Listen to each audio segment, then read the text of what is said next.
When a franchise grows over time, there's always that one entry fans rank at the bottom. Think about it. For Harry Potter fans, book readers might put Goblet of Fire low because of what it left out, while movie watchers might point out to Half-Blood Prince. The same things happen in gaming. Take the PS2 era of Grand Theft Auto. We had 5 entries on one console, and even though GTA III was revolutionary, it eventually became the black sheep of that generation, not because it was bad, but because it was the first attempt at something bigger. And the first attempt always gets that pass. But what happens when the black sheep gets a second chance? In the late 2000s, Grand Theft Auto IV delivered the most realistic and grounded entry in the franchise's history. It had highs and lows, but it also received an expansion, one that took players into the world of biker gangs, brotherhood, and betrayal. Despite its unique tone, this expansion had mixed reactions among critics and average gamers alike. And when you look back at all 4 GTA releases from the 7th generation, this one often ends up at the bottom of the list. But today, we're going to find out why. Welcome to episode 18 of the Rockstar Takeover. Today, we ride with our brothers in Grand Theft Auto IV, The Lost and the Damned.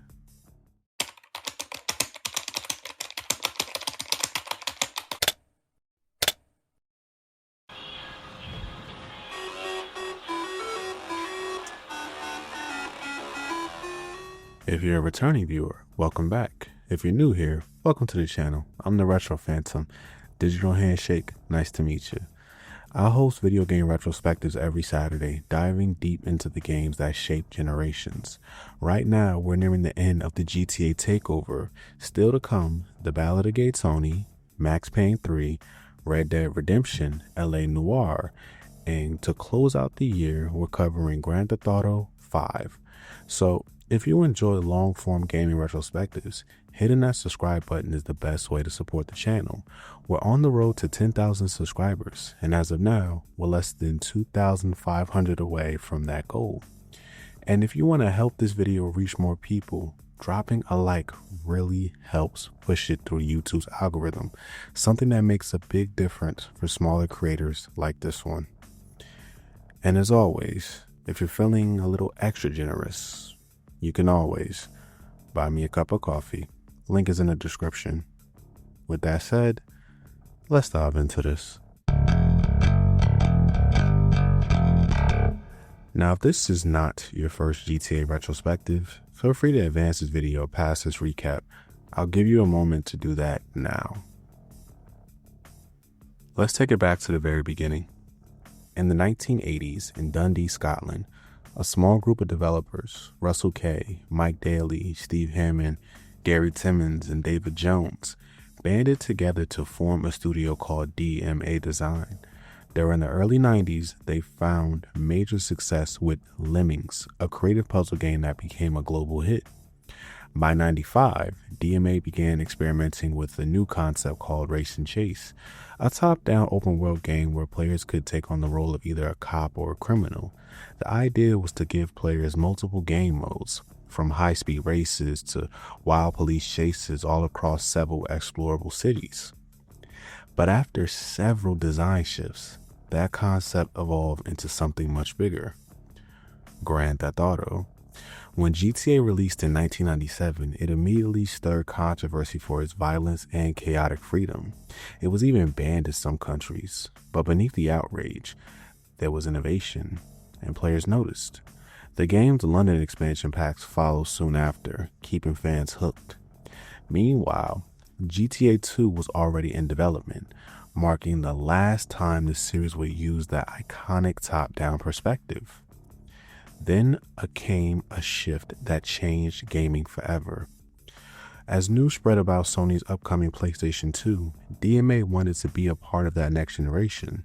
So in October of 2001, we got our hands on Grand Theft Auto 3, a fully 3D open world game that redefined what video games could be. It became one of the most influential titles in history. By 2002, DMA Design officially became part of Rockstar Games, rebranding as Rockstar North. The studio quickly followed up with Vice City in 2002, completed in just 1 year, and their work earned them several awards, including Best In-House Development Studio and Creativity in the 2003 Development Industry Excellence Awards. Next came Grand Theft Auto San Andreas, a collaboration between the Houser brothers and legendary producer DJ Pooh. This game was seen as the opus of the 3D era, the ultimate culmination of everything Rockstar had built since 1997. Afterward, expansions like Liberty City Stories and Vice City Stories continued to dominate, becoming bestsellers on handheld and console platforms alike.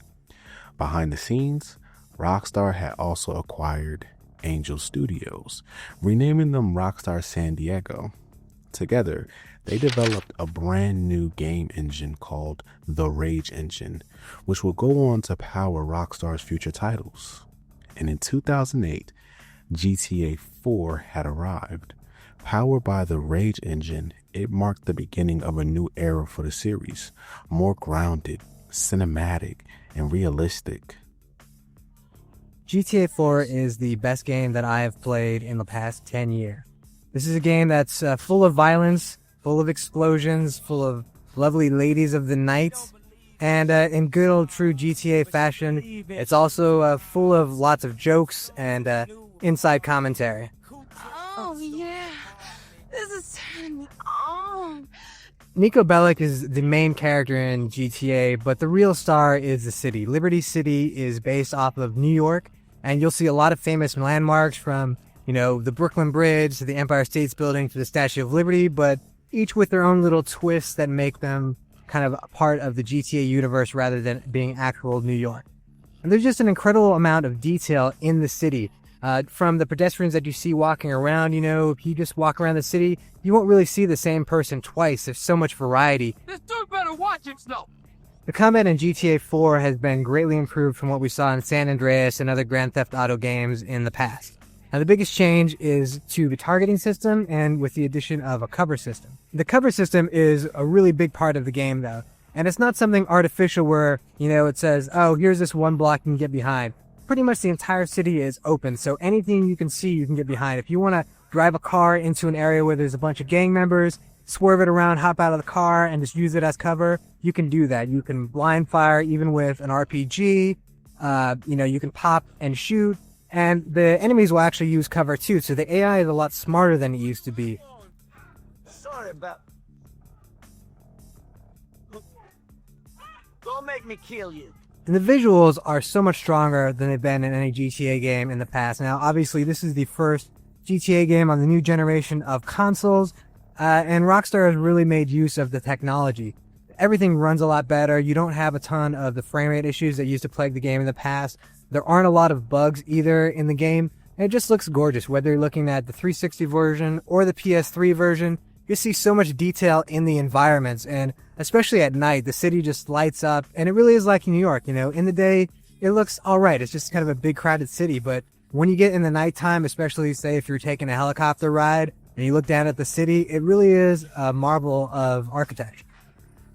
Then on top of all this great stuff in the single player campaign, which will take you anywhere from 30 to 45 hours to complete, you've also got multiplayer, and the multiplayer is ridiculous because it's 16 people online in Liberty City with the entire city open. The cops can be on, the pedestrians can be on, the traffic can be on. Everything that you experience in the single player game minus the storyline actually exists in the multiplayer for up to 16 people to play it. And all the multiplayer is really inventive and really fun, and just living in that city with so much going on, it's a true feat. A true technical feat. And, even if the single player wasn't that great, the multiplayer is enough to make GTA 4 worth buying. It's been nearly a decade since IGN gave any game a 10, but there's a reason why that's changed now. GTA 4 is simply one of the best games I've ever seen. The single player has an incredible amount of depth. The city is absolutely stunning to just walk around in. And the multiplayer is one of the best that I've ever seen as well. As an entire package for only $60, whether you buy it on 360 or PS3, you're getting a game that probably is worth spending $300 on. Certainly worth picking up, definitely the best of the series, and, easily a contender for Game of the Year. Okay, now that we're all caught up, let's talk about The Lost and the Damned. Back in 2006, 2 years before the release of Grand Theft Auto IV, Rockstar had already confirmed that the game would eventually receive an expansion pack featuring hours of new content. Grand Theft Auto 4 hits the shelves on October the 16th in North America and October the 19th across Europe. But where the GTA 4 experience stops on other platforms, it continues on Xbox 360. 2 new exclusive episodes will be released by the spring of 2008, providing hours of entirely new gameplay for Xbox 360 owners. This will make Xbox 360 the only console where you can get the complete Grand Theft Auto 4 experience. At the time, it wasn't even clear whether PlayStation players would even get a chance to experience it. The details were kept under wraps, and only one thing was certain. It was going to be an Xbox 360 exclusive for a while. Like most Rockstar projects, though, that initial release didn't stick. During Microsoft's Game Developers Conference keynote, it was announced that the long-awaited Grand Theft Auto 4 downloadable content would arrive in autumn 2008, but that didn't last long. In an article by Ryan Geddes, it was later reported that Microsoft and Take-Two made headlines when they announced last year they'd be joining forces to release Grand Theft Auto 4 downloadable content exclusively for the Xbox 360. That content was supposed to arrive this fall, sometime between August and October. But GTA 4 publisher Take-Two Interactive said in its quarterly financial statement today that the DLC has been pushed to the start of the company's next fiscal year, which runs from November 2008 through January 2009. Now, this kind of delay wasn't out of the ordinary for Rockstar. They were already juggling projects. Midnight Club LA was also facing multiple delays at the time. So when The Lost and the Damned got pushed back, fans knew it was business as usual. And in today's time, you can agree with that. But the mystery surrounding this expansion made things even more intriguing. No one knew who the main character was. No one knew the title. Fans only knew that something big was coming to Liberty City. But what? That question lingered until November 20th, 2008, when new details finally dropped. The expansion was officially titled Grand Theft Auto 4, The Lost and the Damned, and it will release on February 17th, 2009. In an article written by Martin Robinson, more information surfaced. Revealed by USA Today, the downloadable content is titled The Lost and the Damned and centers around the character of Johnny Klebitz, a member of Liberty City's biker gang, The Lost. Rockstar's Dan Houser said, "Of the add-on, I can't go into too much detail on the story because we try not to give away too much plot before the game is released, but I can say that the story will show you a different side of Liberty City." Then on December 15th, 2008, Rockstar finally dropped the trailer, giving fans their first real look at Johnny Klebitz, the biker underworld, and the side of Liberty City we had never seen before. We are brothers for life, lost forever. Remember, life is pain, brother, and through this brotherhood, we can give the pain the finger.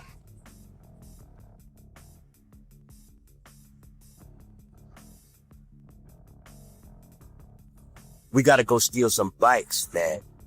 Yeah, let's go get the man. I'm not in the kidnapping business, dude. No, what you not fucking on. Get my bike! Drink what you gotta drink. Kill who you gotta kill. But we gotta stick together. Lost FC forever, man. Peace and prosperity be damned, my brother. From this trailer alone, many questions were finally answered. Ryan Geddes of IGN spoke on this, saying, "In The Lost and the Damned, you'll follow Johnny and fellow biker gang members Billy, Jim, Jason, and Clay as they battle rival gangs on the streets of Liberty City. The new trailer doesn't make it clear exactly what Johnny's character is or who he's tangled up with, but we do know that this story runs parallel to Niko's, and of course, bikers figure prominently in the action. In the cutscene only trailer, we see the Lost members running and gunning in typical GTA fashion and riding around Liberty City on motorcycles. There's talk of gang brotherhood, kidnapping, and theft, all which we wholeheartedly endorse. There's still a lot we don't know about The Lost and the Damned, which will function as the first in a 2-part series of DLC. Will we run across Niko in our adventures as Johnny? Will any of these choices we made in the main GTA 4 storyline affect the options available to Johnny? We'll find out soon enough. The Lost and the Damned Episode 1 is scheduled for a worldwide release on February 17th. With the trailer setting the stage, the hype train started rolling fast. Fans were ready to dive back into Liberty City, this time from the seat of a motorcycle. When release day came on February 17, 2009, Xbox players were the first to experience The Lost and the Damned. Unfortunately, for PlayStation users, it would be over a year before they got their turn, finally arriving on April 13, 2010. But regardless of the wait, one thing was clear. Fans were just happy to be getting more Grand Theft Auto. Here is a quick spoiler alert as I'm about to tell the story behind The Lost and the Damned. There will also be light spoilers for GTA 4 as well. Now, if you're not a fan of spoilers, please advance this video to the gameplay overview section as seen on the timeline below. Let's dive into this. The story opens up with the roar of engines echoing through the streets of Alderney. The Lost Motorcycle Club, Liberty City's infamous biker gang, rides out of their clubhouse headed to pick up their president, Billy Gray, who's just been released from a court-order rehab program. When the crew arrives at West Dyke Memorial Hospital, they find Billy talking with his parole officer and sponsor. Once the two leave, Johnny, the club's vice president and our main character, steps up and hands Billy his leather jacket, a symbolic gesture marking his return to leadership. Billy hops on the back of Johnny's bike and the gang rides home together, engines blaring through the streets like a victory parade. Back at the clubhouse, the celebration kicks off. Beer flows, brothers laugh, and everything feels right until Billy starts asking questions. Specifically, what happened to his bike? Johnny explains that he gave it to the Angels of Death, a rival biker gang, as part of a truce and to help pay for Billy's legal fees. But Billy doesn't see it as diplomacy. He sees it as betrayal. The tension between the two leaders flares instantly, setting the tone for everything that follows. Eventually, both men cool down and agree to get the bike back. Outside the clubhouse, Jim Fitzgerald, Johnny's closest ally, tells him that they had the bike stored with a mechanic named Pretty Boy. So the crew heads to an industrial plant to pay him a visit. When they arrive, Pretty Boy pretends to know nothing about the bike, but then Billy steps in and things get ugly fast. He tells Johnny and Jim to extract the truth. Johnny grabs Pretty Boy and forces his face against the spinning back wheel of a motorcycle, shredding his skin. Broken and terrified, Pretty Boy finally admits that the Angel of Death took the bike to a scrapyard in Northwood, Algonquin. Billy doesn't leave it there. He grabs a hammer and breaks Pretty Boy's jaw before they leave, reminding everyone who's really in charge. The Lost ride to the scrapyard, and sure enough, the Angels are waiting. A dozen strong, a firefight breaks out across the yard, bullets and bikes everywhere. When the dust settles, the Angels are gone, and Billy has his bike back. Riding out of the scrapyard with his crew behind him, Billy reclaims not just his bike, but his dominance. The Lost are whole again. At least for now. Okay, Bill, got your bike. Take what you gotta take, drink what you gotta drink, fuck what you gotta fuck. I don't care. Kill who you gotta kill, but get it out of your system. And when you do, give me a call and we'll get back to business. You're not my P.O., brother. Remember who the head of this chapter is. I do, man. Trust me. Tell me, do you still have Ashley's phone number? Why don't you give her a call for me? Tell her I'm inside getting all sorts of fucked up, and that I would really like we Meaning all of us would love some whole. Following the bloody retrieval of Billy's bike, the Lost return to their clubhouse, and Billy wastes no time throwing a party. Music's blasting, drinks are flowing, and the crew celebrating his return to power. Johnny walks in and brushes off his old lady, clearly not in the mood for the chaos. He immediately starts butting heads with Billy again, the same tension from earlier boiling right back to the surface. But before things can turn violent, Jason Michaels bursts through the door, announcing that a group of Angels of Death are outside looking for trouble. The Angels, led by an unnamed lieutenant, demands answers for the slaughter at the scrapyard. Billy doesn't back down. Instead, he escalates, taking matters into his own hands and making it clear that peace is off the table. Might I tempt you in a swift libation, my most trusted and honored guest? I thought we had a truce going on. Did you? Funny thing, I wasn't aware. But let me tell you, it's a strange kind of truce that makes you think that it's okay to gatecrash my party? Deadbeat motherfucker. I'm sorry. You enjoy your little party. I take it the good times are over. No problem, old man. Screw you, you deadbeat prick! Yeah, Think you can come to screw my you. party and gatecrash? Come on! Yeah, come on! Moron. Billy's out for blood now. Johnny, Jason, and a couple of Lost members hop on their bikes and chase down the fleeing Angels of Death through the streets of Albany. They take them out before they can spread the word that the truce is broken, a move that sets the stage for a full-on biker war. After the dust settles, Billy calls Johnny to meet him at Gummer Road. When Johnny arrives, Jason's already there, bragging about his plans for the night. He says he's meeting up with a hot Russian broad, planning to drink her father's expensive vodka and make the night memorable. But what Jason doesn't know is that his hot Russian broad is Anna Faustin, daughter of Mikhail Faustin, the very same Faustin who's about to become a major player in GTA 4's main story. This connection seals Jason's fate before the night's even over. Later, at the clubhouse, Billy meets with Dave, one of the Lost members who also happens to be a lawyer for Goldberg. Billy casually offers Dave a bong that's laced, leaving him completely out of it. Johnny arrives to talk, pulling Billy aside to discuss the club's future and their rocky partnership. Their conversation is interrupted when Billy receives a text. Some of the Lost are being ambushed by the Angels of Death. Without hesitation, the crew mounts up. The Lost charge through Albany, engaging in multiple shootouts against wave after wave of Angels. Gunfire fills the streets until the last of the rival bikers are wiped out. When the smoke clears, victory is bittersweet. Billy delivers grim news. Jason Michaels is dead. He explains that Jason's hot Russian girl was a daughter of Mikhail Faustin, and that her father had him killed.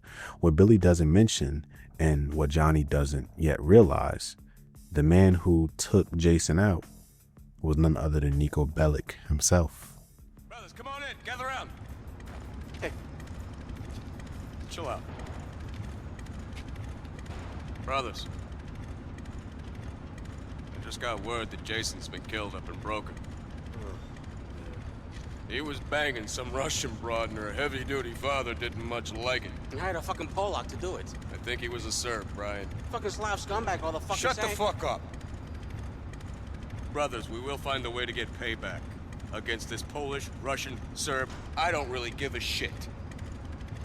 In the meantime, let's take a moment to remember Jason and all the other men who've given the finger to this shitty little thing that we call conformity. Amen, Billy. Got that right. Now, Jason was... he's just a kid. But he hit the throttle harder than most of us, huh? He's a lawbreaker, troublemaker, beer drinker, and hellraiser. He didn't suffer fools. Got any piece of hole he wanted. Always had time for a brother in need, and he was scared of precisely jack shit. That's right. In short, the kind of man I'd want to be. Jason Michaels. Lost, but not forgotten. Amen to that, Billy. Jason.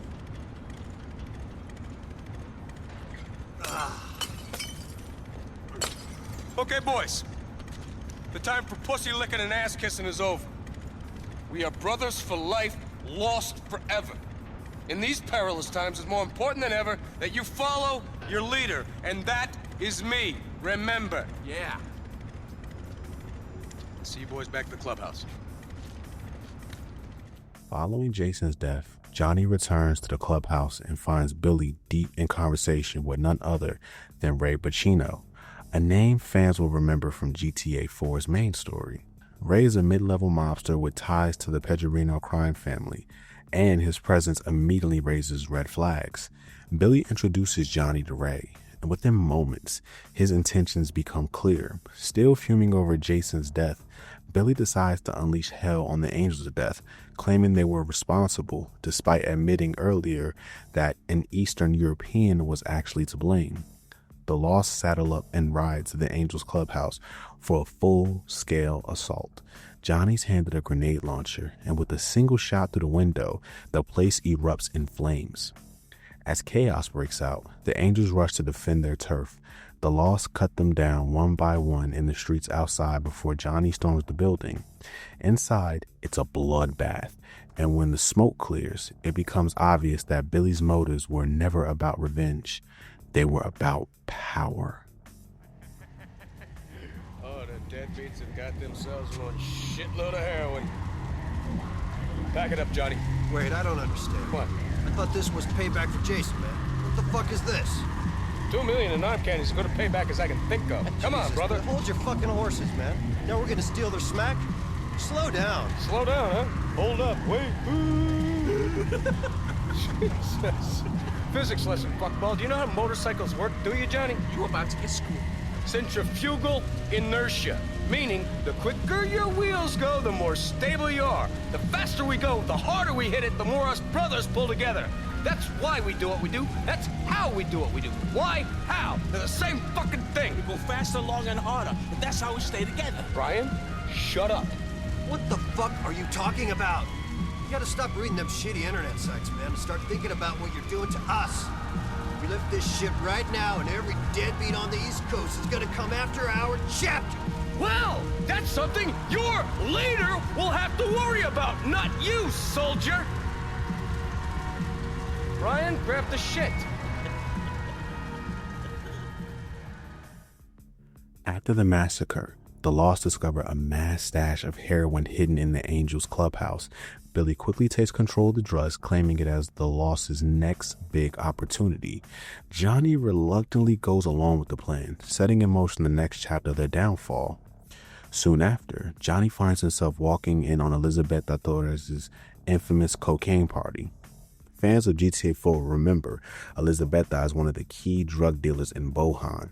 She tells Johnny she's found a buyer for the heroin, and the deal should go smoothly. Johnny sticks around and waits for the buyer to show up. Moments later, Niko Bellic enters the room. Elizabeth introduces the two, connecting the dots between the Lost and the Damned in GTA IV's main story. Niko and Playboy X head out to handle their part of the exchange, while Johnny goes to collect the heroin from Brian, one of the younger, more reckless members of the Lost, who idolizes Billy. Johnny takes the package and makes his way to the apartment on Cassidy Street, where the deal is set to take place. Just like in GTA IV, the deal goes south fast. The moment Johnny meets Niko and Playboy X, the supposed buyers reveal themselves as undercover LCPD officers, and the entire place explodes into chaos. But unlike Niko's version of the mission, where we fight our way upstairs, this time we experience the other side as Johnny battles downstairs, dodging gunfire and escaping with the drugs in hand. Once outside, Johnny calls Billy and tells him the deal went sour. Billy, surprisingly calm, says they'll find another buyer, but he also mentions a new contact who could prove useful. A congressman named Tom Stubbs III. Johnny rides out to meet this crooked politician, and the story gets deeper. Do you have an appointment? No. I thought I'd inquire about a membership. Excuse me? Yeah. Under this ravaged, drug-addled exterior lies the heart of a reactionary prick, so I thought I'd fit right in here. I think you should leave, sir, before I call the police. I think you should leave, sir, before I... Dude, it is the 21st century. Let me tell you something. You got a job wiping rich pricks' asses, and for some reason you seem a little pleased with yourself. Will you leave? Trust me, man, nothing would please me more. But I'm supposed to see Tom Stubbs, and well, he said to meet him here. Oh, Mr. Stubbs, sir. Okay, you only had to say so, sir. Follow me, will you? Mr. Stubbs is in the day spa, receiving some back work. Right you are.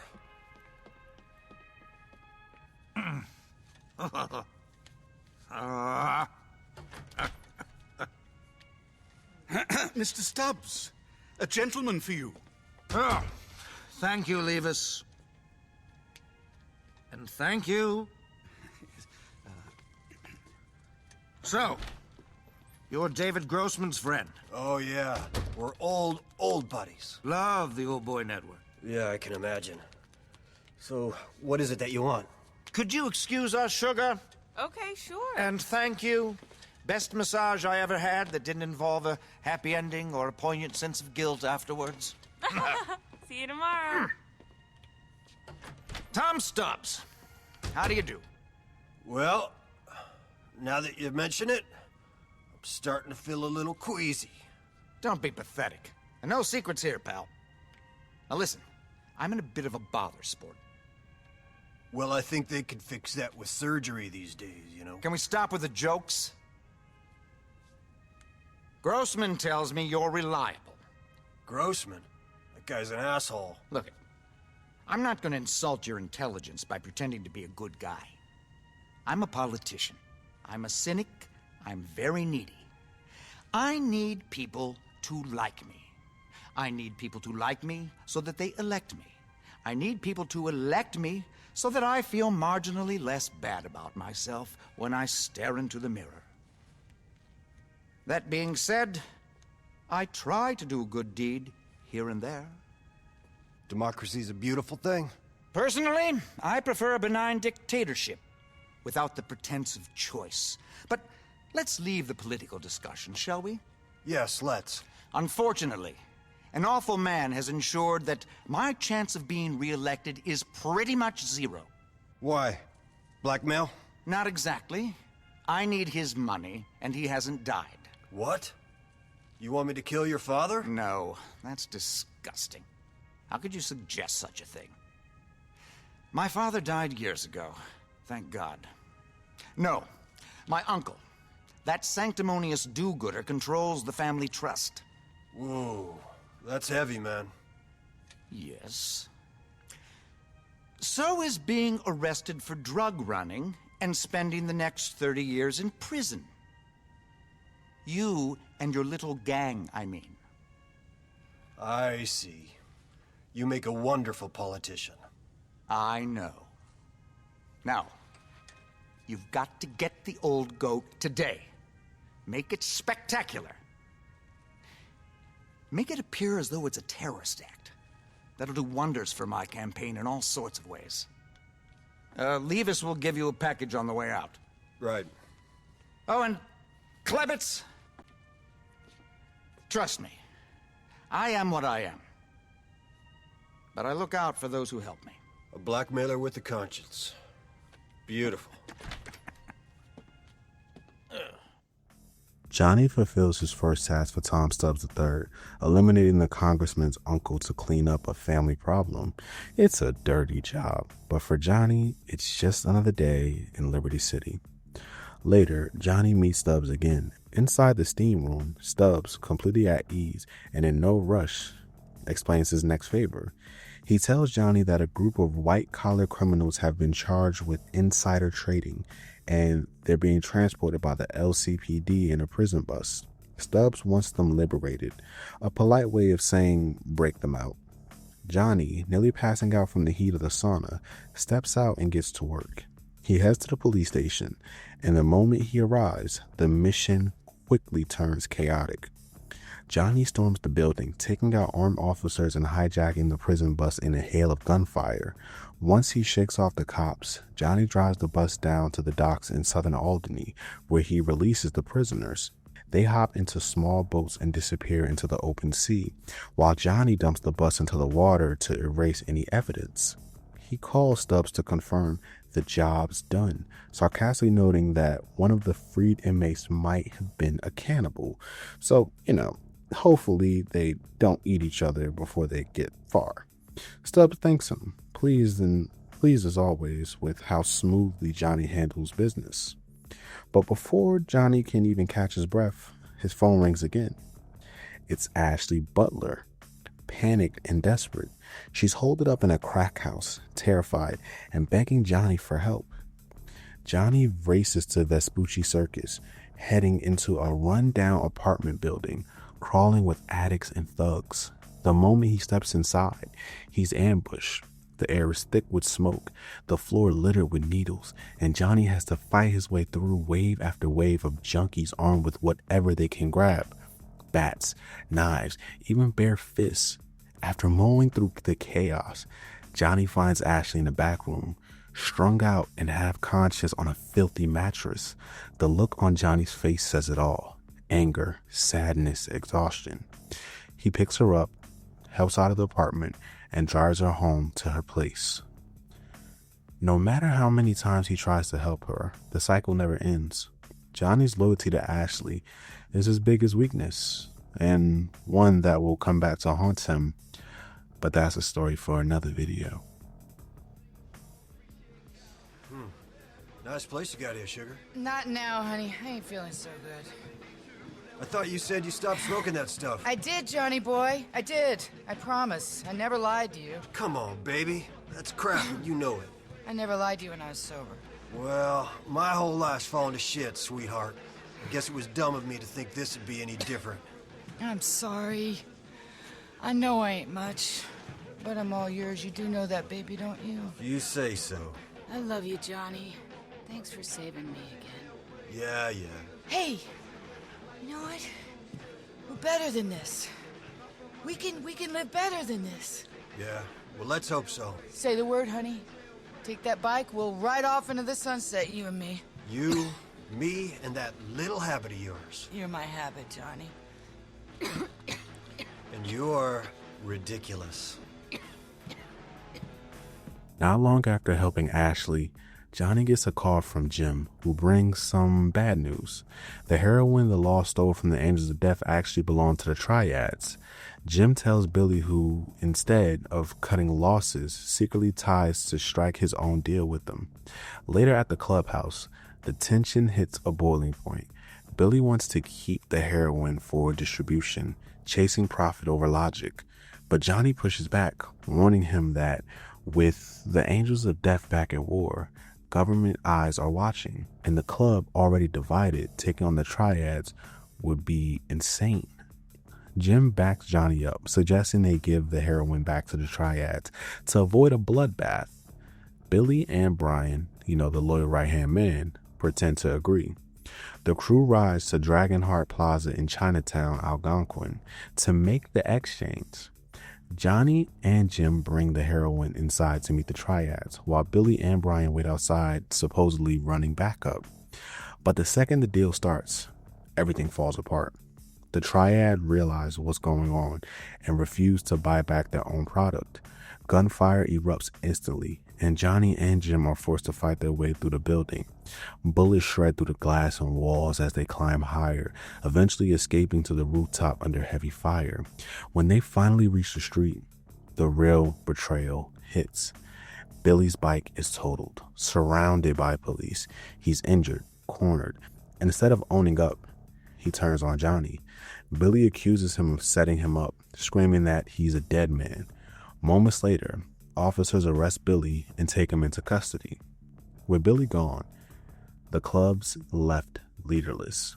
Johnny steps up as chapter president, but what should have been a unifying moment only deepens the divide. He calls Brian to deliver the news about Billy's arrest, and Brian tells him to meet around the corner. When they regroup, it's clear that the loss isn't the same anymore. Johnny's trying to hold the club together, but Brian's loyalty still lies with Billy, and that loyalty is about to tear the brotherhood apart. Jesus, that was heavy, man. Fuck it. What was Billy's fucking problem? Nothing wrong with him, buddy. You two want us to end up all dead? Man, Billy was right about you. I knew you were a rat. Now he's gone, man. He ain't gone, Brian. He's gone to prison. He's not dead. You ratted him out. You ratted him out. No, I didn't. He nearly got me fucking killed. You set us up. You always wanted to be the one, the man. You're a gimp, Johnny. A gimp and a fucking Judas. What the fuck are you talking about, you ass-kissing little weasel? Hey, Brian, Johnny's not like that, man. Jim, you're wrong, man. I know you're a good guy, but this Jew prick, he fucked us over, man. He set us up and he called the cops. And you know why? Because they're putting heat on him. They saw him, and they've been calling him. I know, because they did the same to me. And they told me you ratted us out. You keep talking like that, you are dead, my little friend. Fuck you, man. What? You sent Billy to jail, huh? Show us your phone. Prove you ain't been speaking to the law. I don't prove shit to you. And I didn't talk to no one. Fuck it. Come on! Stay away from us, you hear? Time passes, and the crack within the lost only grow deeper. One day, Jim Fitzgerald calls Johnny, asking him to meet in Northwood. When Johnny arrives, Jim introduces him to two members of the Uptown Riders, a biker gang that couldn't be more different from the Lost. Sleek bikers, modern gear, and all business. One of them, Malk, gives Johnny a few pipe bombs and explains that 3 Angels of Death vans are rolling through Albany. Their mission? Simple. Blow them up. After taking out the Angels transport, Johnny meets back up with Jim, Terry, and Clay in Leftwood. Jim explains that Brian, now leading his own faction of the Lost, has asked for a truce. Johnny doesn't buy it. Brian's been spreading lies, claiming Johnny set Billy up and turned him into the cops. Still, Johnny agrees to hear him out. The group rides to the docks to meet Brian. The moment they arrive, the air is tense. Brian doesn't even try to hide his hatred, hurling childish insults, calling Johnny a rat, and doubling down on his accusations. Johnny fires back, reminding Brian that Billy never cared about the club, the brothers, or anyone but himself. The truth cuts deep, and Brian snaps. He orders his faction to kill Johnny and the others before he flees the scene. Gunfire erupts across the docks as Johnny, Jim, Terry, and Clay take cover behind their bikes. When the smoke clears, Brian's rebels are gone, their so-called revolution dead on arrival. Johnny and Jim talk afterward, realizing the club is fractured beyond repair. About all that's left of the Albany chapter, man. We don't need numbers, man. We need brothers. And that's what we got left. You, me, Angus, Terry, Clay, brothers. You're right about that. Shit. I wish we pinned down Brian. That little weasel. He'll turn up soon enough. Yeah, maybe. See you soon, brother. Later, Johnny, Jim, Terry, and Clay meet again in Leftwood, joined this time by Ray Pacino. Ray's not happy. The Lost internal war is cutting into his operations, and he wants it handled now. He tells Johnny that Brian has barricaded himself in a house in Tudor and that it's time to end it once and for all. Johnny rides out to face Brian. Depending on the choice, Johnny can either take him out or let him live. But either way, Brian's no longer a threat, and his faction fades into obscurity. With the internal war finally over, Johnny returns to work for Elizabetta, who assigns him another task: stealing a fan loaded with cocaine. Johnny teams up once again with Malk and another Uptown rider named Deshawn. The trio sets up an ambush at a toll booth, waiting for a convoy of rival bikers hauling the product. When the gang approaches, Johnny, Malk, and Deshawn unleash chaos, grenades, gunfire, and engines roaring. After wiping them out, Johnny steals their van and delivers it to a garage in Industrial, where Elizabetta's bodyguard, Andres, picks it up. Later, Johnny visits Elizabetta's apartment. He questions why the attack had to be so brutal, why there had to be so much bloodshed. Liz brushes it off, saying it's just part of the game, part of leadership. Then she dives into a bitter story about her past, trying to justify her paranoia and extreme violence. But Johnny can see it. Elizabetta's losing control. Their next meeting makes that clearer than ever. Liz introduces Johnny to her new drug mule, Martha, a young woman smuggling heroin to Liberty City from Puerto Rico. She asks Johnny to pick up Martha from Francis International Airport in Dukes. What should have been a simple pickup turns into a war zone. The cops close in, and Johnny's forced to shoot his way through waves of LCPD officers, helicopters, and roadblocks just to get Martha back alive. By the time he does, it's obvious. Elizabeth's operation is crumbling. Paranoia has taken over, but before she disappears completely, she's got one last job for Johnny. She knows how I like it. You don't need to tell her shit. Leave my... Hey, Johnny! Hey, what's happening? Andres, shut the fuck up! ¿Te quedas para comer? Huh? Eat. Oh, yeah. No. We gotta go. Shit's gotta get done. All right, some other time then. No, I don't think there's gonna be another time, man. Shit's closing in. All these snitches all over the place. You fucking hear that on your wiretap, Andreas? You fucking hear that? Maybe you guys should get rid of him and sell this coke later, huh? You want us to take Marta off your hands? Look after her until the heat's gone? You ain't getting your hands on my baby girl. You only gotta worry about yourself and selling that coke. You don't gotta worry about me, and you don't gotta worry about her neither, okay? Okay. Come on, let's do this. Yeah, we out, son. Adios, amigos. Andrea's gonna be waiting for you. That's right. I'm gonna be waiting for you and anybody else who shows up, okay? Because that's the way I roll. Johnny, Malk, and Deshawn head out for what's supposed to be a straightforward drug deal near the basketball courts. Everything seems calm until it isn't. During the exchange, one of the buyers decides to pull a fast one. She tries to take the drugs without paying a cent. To prove she's serious, she pulls her gun and blows up Johnny's Hexer, his prized bike, the one symbol that defined him since the start. In an instant, Malk reacts, drawing his weapon and gunning her down on the spot. The other dealer flees, and before anyone can catch their breath, sirens start wailing. The cops are already closing in. With Johnny's bike destroyed, he hops on the back of Malk's bike, and what follows is a chaotic chase through the streets of Liberty City. Police cruisers, enforcers, and helicopters swarm them from every direction. Johnny fires back, defending himself and his brothers in arms, while Malk weaves through the alleys and side streets, engines roaring and bullets flying. After a long, brutal escape, they lose the cops. Johnny hops off Malk's bike, handing over what's left of the drugs and thanking the Uptown Riders for having his back. They part ways, brothers by circumstance, not by club. Johnny calls Elizabetta to report what happened, but she's done. She tells him to stay away. The walls are closing in, and the law's catching up fast.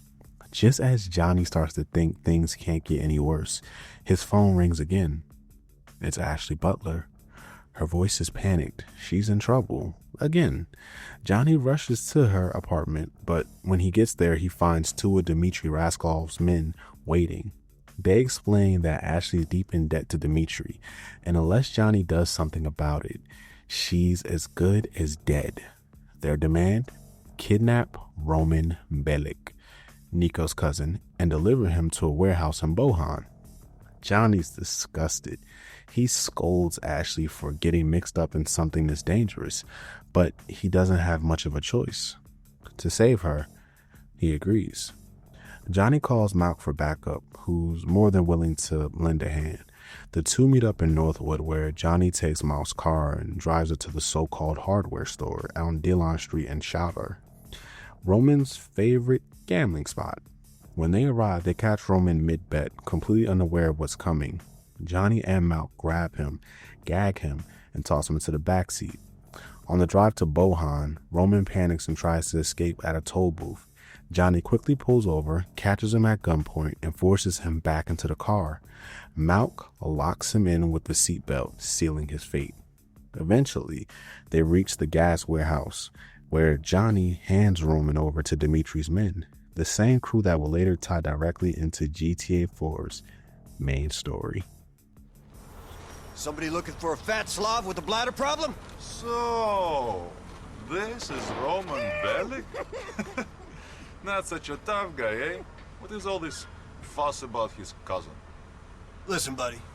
Ashley's square with you now. So do me a favor. Go easy on the fat man. I've seen some of the bodies you people drop into Humboldt. Easy, Johnny. You saw the shit stains in the back seat. He's scared enough. What happens to this shithead is none of your concern. You, come with me. Shit, Johnny.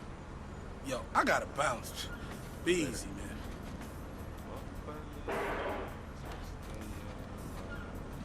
Not long after the kidnapping, Johnny gets another call, this time from Ashley Butler once again. She tells him that Ray Pacino needs his help. When Johnny reaches out, Ray explains the situation. Tony Prince, known around as Liberty City's Gay Tony, and his bodyguard Luis Lopez are getting their hands on a stash of diamonds. Ray wants them, and he wants Johnny to make it happen. Johnny calls Jim to fill him in, explaining that there's going to be a diamond dealing broker, and he could use some backup. Jim sends the broker chapter of the Lost to assist.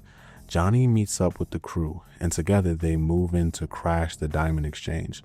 The moment Lewis spots the bikers approaching, chaos erupts. Gunfire tears through the air as Johnny and the Lost go after the limo carrying the diamonds. Johnny splits the team. One group follows Tony and Lewis, while Johnny and the others chase down a Stretch and an Oracle, weaving through the streets from Broker all the way to Algonquin. When the limo finally stops, one of the passengers tries to flee. Evan Moss, Tony's boyfriend, clutching the diamonds. Johnny guns him down and takes the ice for himself. With the diamonds secured, Ray contacts Johnny and tells him to stash them. He instructs Johnny to split the haul into 2 trash bags. One drop in this street, the other drop in this street, where Ray's people can pick them up later. Johnny completes the job and calls Ashley to report in. But as usual, there's a catch. Ashley tells him he won't get paid until Ray manages to sell the diamonds. For now, Johnny's supposed to wait. Eventually, Ray calls back and orders Johnny to meet him at the Libertonian to deliver the diamonds to some jewelers. Fans of GTA IV will instantly recognize this mission. It's the same diamond deal Niko and Lewis both get caught up in, told once again through another perspective. Inside the museum, everything goes to hell. Gunfire breaks out, glass shatters, and the deal collapses in seconds. While Niko fights his way through the main hall, Johnny escapes through a side door, snatching the cash and making a break for it. But freedom doesn't come easy. Outside, Ray's goons are waiting, hiding behind black luxury sedans, guns drawn, ready to take him out. Johnny returns fire, taking out every last one of them before 2 cars speed off into the city. With no other choice, Johnny chases them down, eliminates the survivors, and shakes off the heat before calling Jim. He tells Jim he's got something for him and asks to meet up. One last business exchange between brothers before everything unravels. Hey, what do you got? Got all the money the diamonds can buy. You mean all Ray's money? Fuck Ray, man. Fuck all of them here. Yeah, fuck them. I guess we're rich then. Hold on to it, brother. You bet your balls on it.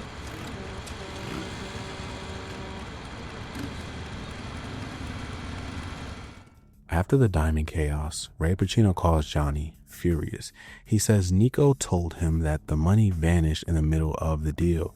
Johnny plays dumb, insisting he barely escaped with his life and has no idea what happened.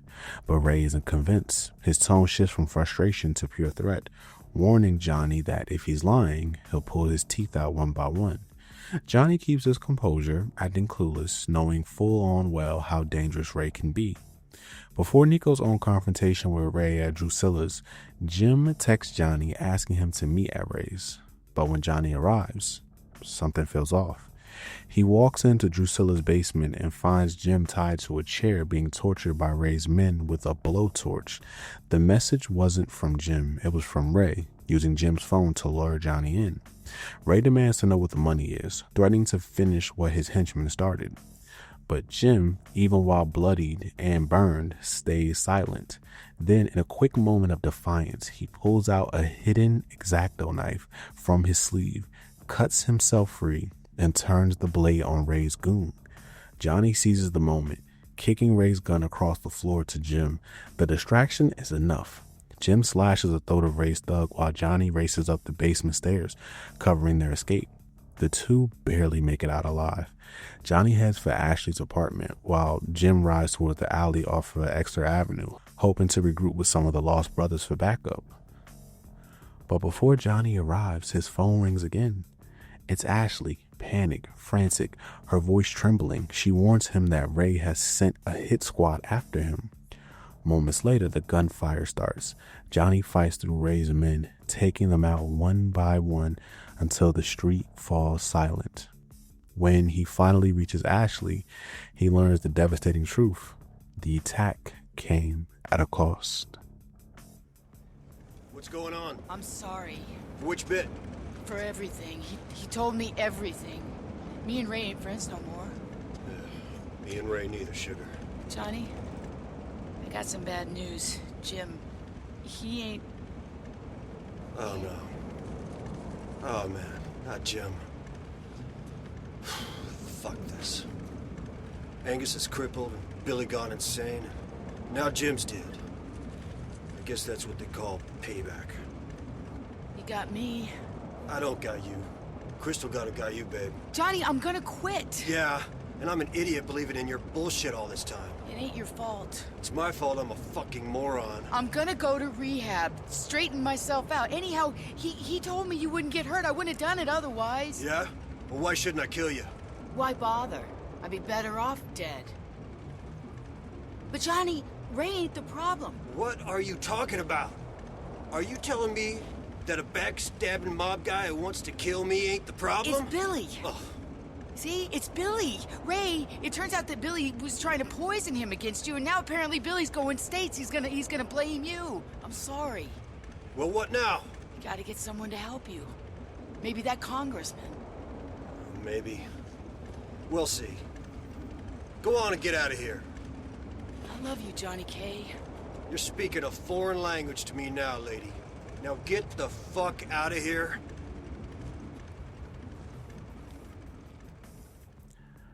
Back at the Lost MC Clubhouse, Johnny gets a call from Congressman Thomas Stubbs III. Stubbs delivers grim news. Billy Gray, the former president of the Lost, is cutting a deal from behind bars. He's planning to pin a major drug operation on Johnny and Angus Martin in exchange for a spot in the federal witness protection program. Stubbs also adds that Johnny shouldn't worry about Ray Pacino, hinting that Ray's own time is almost up. With that, the weight of everything comes crashing down on Johnny. His brothers are gone, his enemies are circling, and his name is being dragged through the mud by the man he once called family. Seeing no other way forward, Johnny decides it's time for one final ride.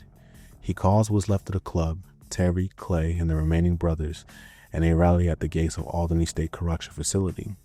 This isn't about survival anymore. It's about closure. Terry opens the back of his van, offering Johnny every weapon he has, free of charge. This isn't a mission for profit. It's a mission for the club's soul. Johnny loads up, revs his engine, and with one final breath, blows open the prison gates. The Lost storm the compound in full force, cutting down guards and fighting through waves of resistance. The sound of gunfire and sirens fills the air as News True descend from helicopters, rappelling down around the watchtowers. But even they can't stop what's coming. Through blood, smoke, and chaos, Johnny finally reaches Billy Gray. Billy laughs, taunting him, calling him a traitor, daring him to pull the trigger. Johnny hesitates for a brief moment. This was his brother once, but when Billy lunges at him with a knife, instinct takes over. Johnny fires. Billy collapses, his reign and betrayal ending right where it began, surrounded by the ashes of what used to be the Lost MC. Outside, bikes roar to life as the surviving members bring motorcycles into the courtyard. Johnny and his crew break through the remaining noose units and make their escape, the sound of gunfire fading behind them. They return to the clubhouse, only to find it ransacked and destroyed. Everything they built, now nothing more than rubble and memories. Johnny looks around, reflecting on what's left of the brotherhood, the parties, the loyalty. It's all gone. He tells Terry to do what has to be done. Terry nods, pulls out a can of gasoline and begins pouring it across the floorboards. Johnny takes one last look inside, then gives the order, put her out of misery. Terry lights the match, and the flames engulf the clubhouse, the heart of the lost MC. Johnny, Terry, Clay, and Angus stand in silence, watching as the fire consumes what remains of their past. The Brotherhood is gone, the bikes are silent, and the dream of the lost dies right there in the smoke, ending the game.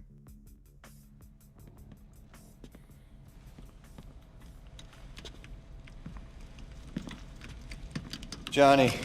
Hey. Hey.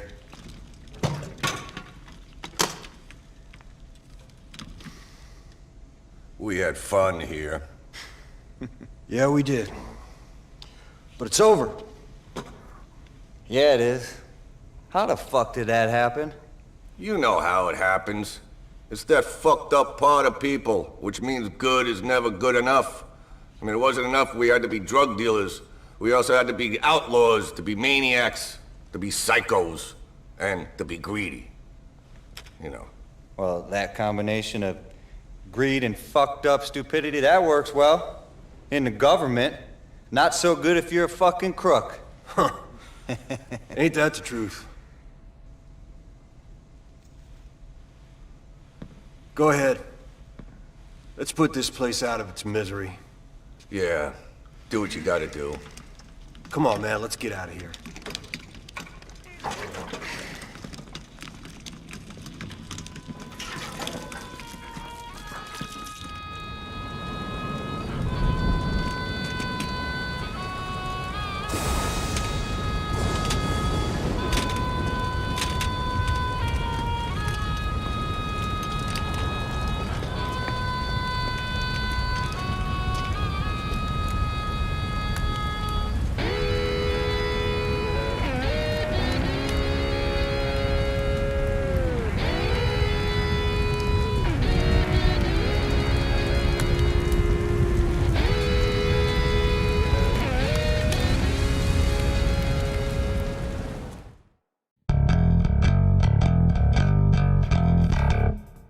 Have you ever seen a movie called Jackie Brown?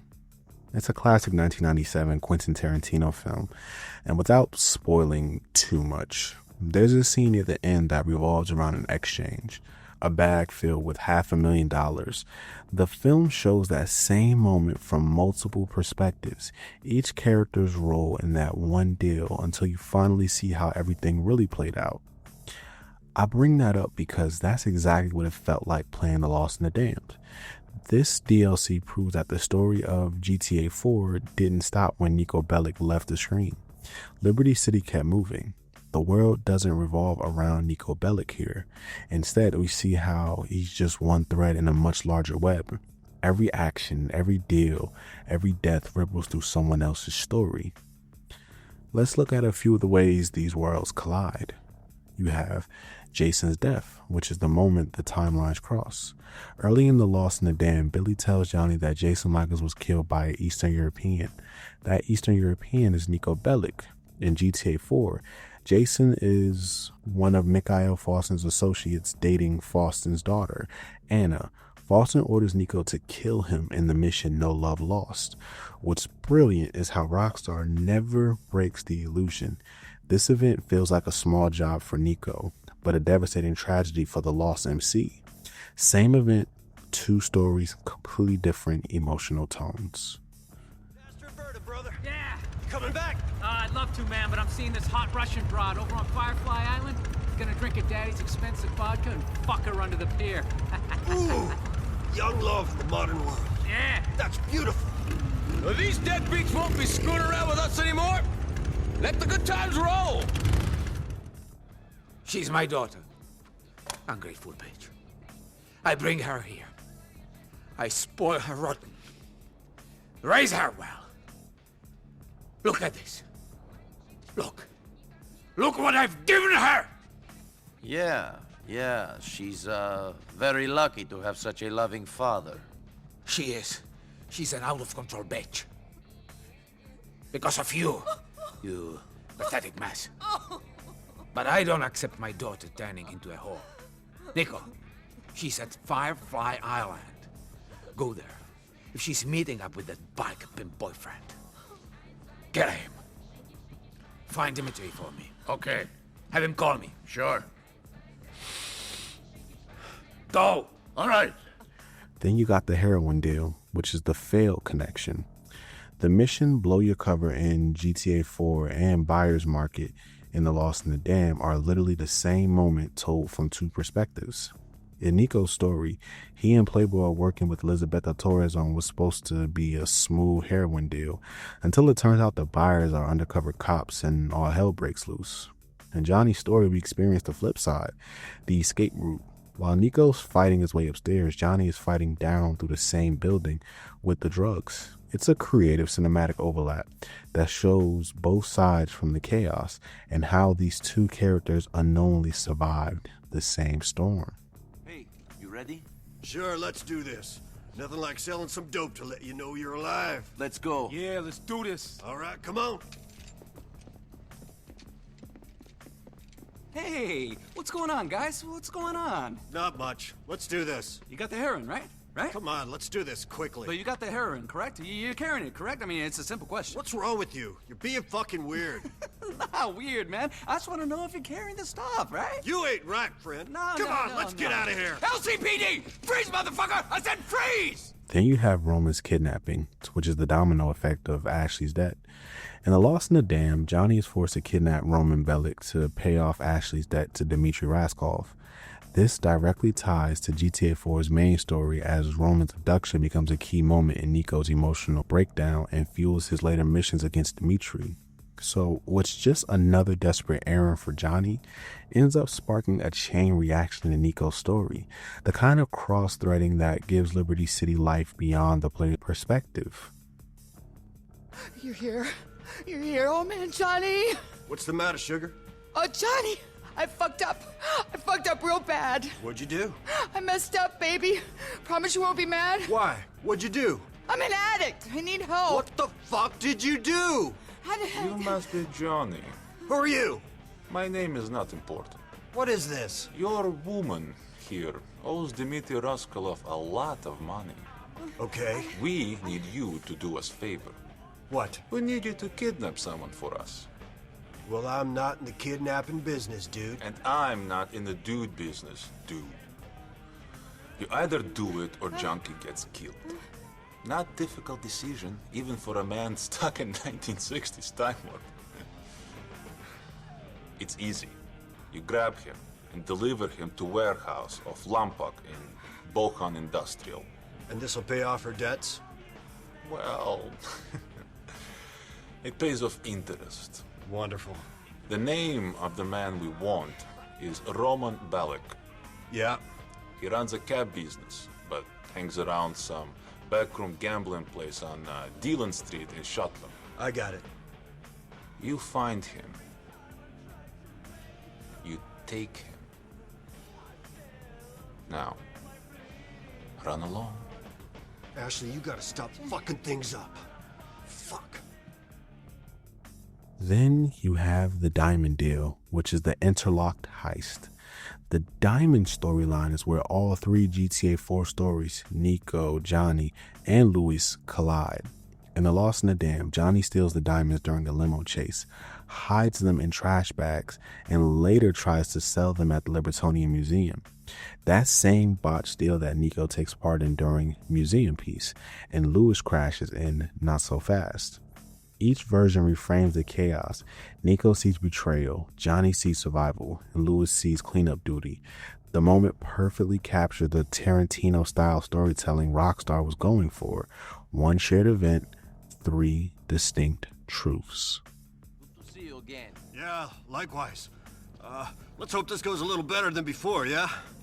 Come on, let's get inside. Gentlemen, pardon the precautions. You know how things are. No problem. Let's do this! Okay, let's see the stuff, gentlemen. Maury, come over here. Whoa. Since we're having a little show and tell, let's see some money. Of course, no problem. There it is. Beautiful, huh? Unmarked bills. No history, no need to launder. Good. Niko, show him the stuff. Get in there, Maury.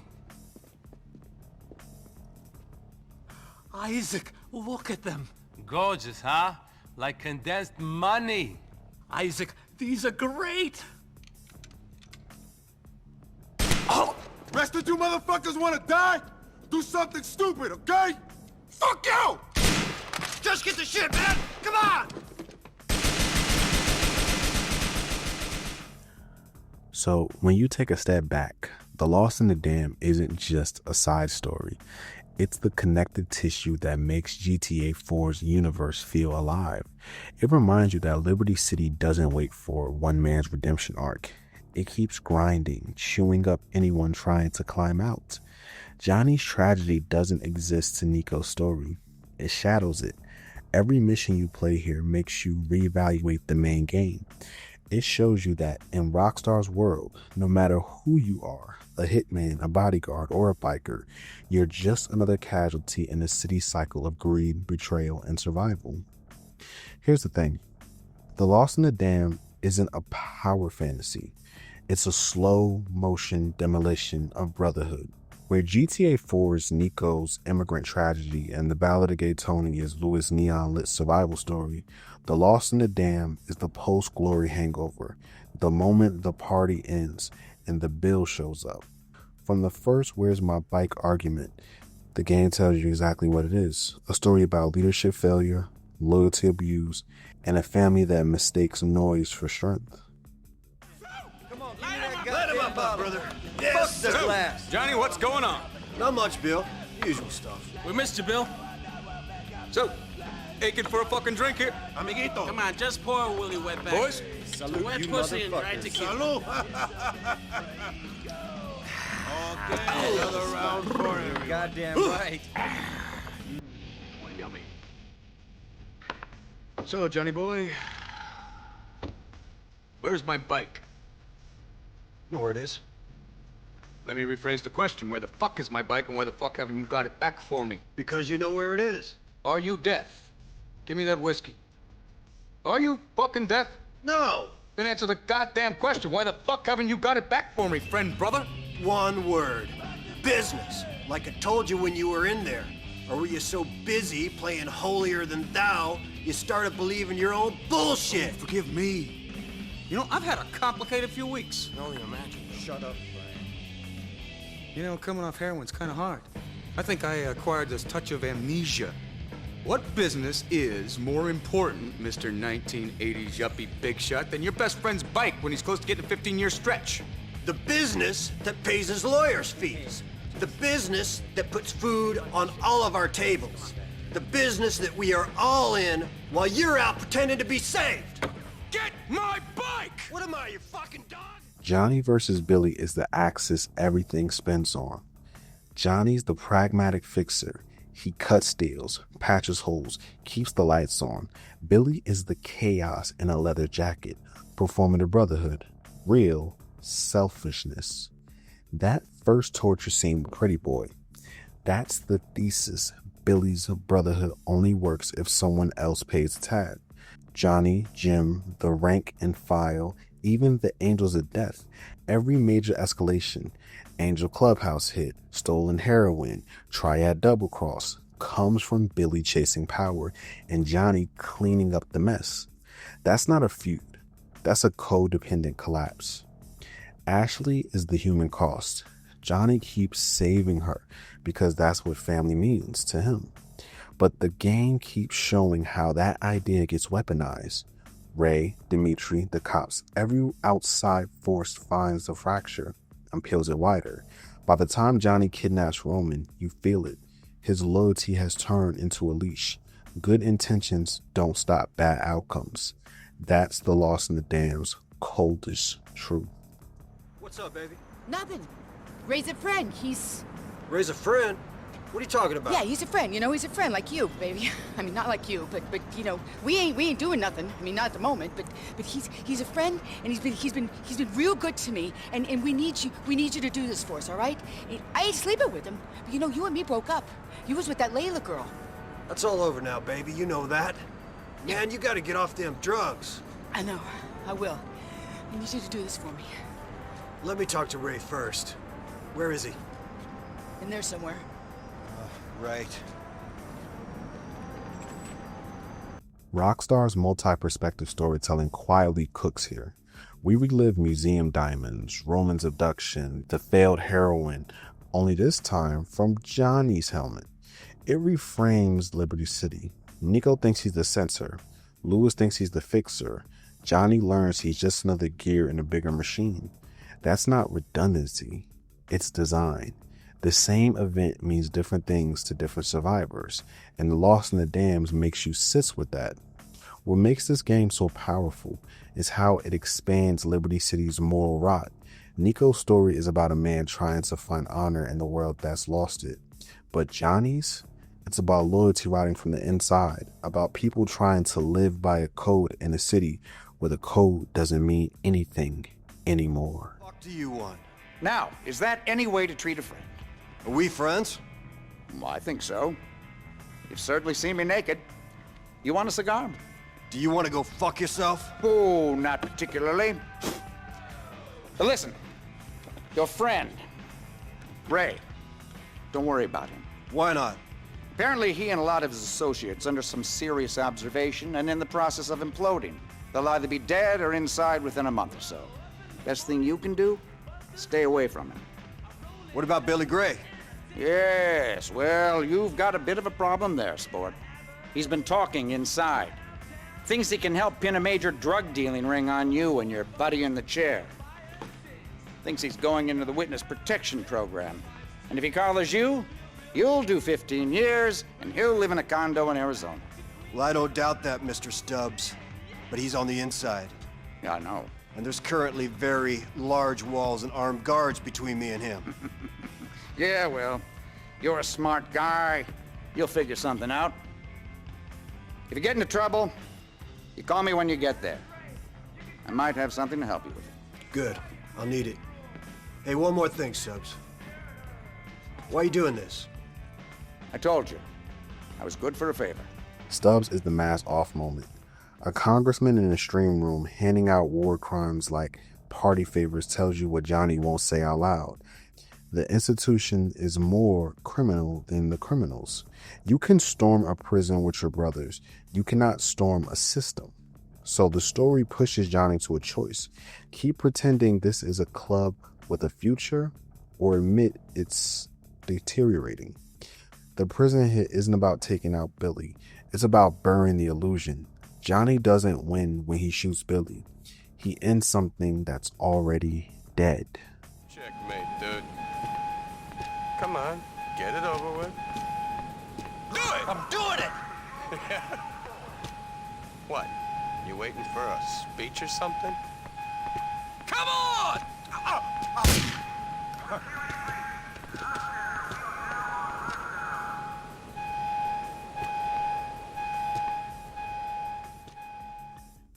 Jim's death is the heartbreak that sticks. He's the last honest mirror telling Johnny the truth about the club, and the story rips him right away when Johnny needs him the most. From there, the tone locks in. Not revenge, closure. That's a final order. Put her out her misery isn't just nihilism, it's mercy. The clubhouse burns, and with it, the lie that riding hard is the same as living right. Yeah, we did. But it's over. Yeah, it is. How the fuck did that happen? You know how it happens. It's that fucked up part of people, which means good is never good enough. I mean, it wasn't enough we had to be drug dealers. We also had to be outlaws, to be maniacs, to be psychos, and to be greedy. You know. Well, that combination of greed and fucked up stupidity, that works well. In the government, not so good if you're a fucking crook. Huh. Ain't that the truth? Go ahead. Let's put this place out of its misery. Yeah, do what you gotta do. Come on, man, let's get out of here. So you wonder, why do some rank this low? Because it's uncomfortable on purpose? It trades big set-piece swagger for grit and consequences. It replaces rags to riches with rags to ashes. There's no aspirational ladder here, just a circle of bad choices tightening. But judged on a story alone, The Lost and the Damned is sharp, coherent, and thematically tight. It shows how brotherhood collapses when the code becomes a costume, how boundaries can ruin the very people you're trying to save. In hindsight, The Lost and the Damned was Rockstar's testing ground for what would become GTA V's multi-protagonist storytelling. It proved that a world could carry multiple lives, multiple truths, all existing at once. That's what makes it so special. It doesn't just expand Liberty City, it expanded what Grand Theft Auto's story could be. Now let's get into the character analysis. For this, I won't be covering a majority of the characters from GTA IV story, except for Ray Pacino. So here I'll mainly be covering this game's characters. Starting with the protagonist. Johnny Klebitz is the vice president of the Lost Motorcycle Club, a man trying to hold together a brotherhood built on bad habits and fading ideals. In GTA IV, we only catch a glimpse of him, a calm, collected biker helping Elizabeth Torres with a drug deal that quickly spirals into chaos. But The Lost and Damned, that quiet composure is revealed for what it really is, survival instinct. Johnny isn't a reckless outlaw like most of his crew. He's a thinker, a mediator, the kind of leader who tries to bring order to a world that thrives on disorder. He believes in loyalty, the idea that a code can mean something in a city built on betrayal. Johnny's arc isn't about redemption, it's about realization. He doesn't find peace, he finds perspective. Across the story, he watches everything he's built fall apart piece by piece. His friendship with Billy, the illusion of brotherhood, even his relationship with Ashley. Every act of loyalty he shows is twisted against him, until he's left standing alone in the ruins of what used to be his family.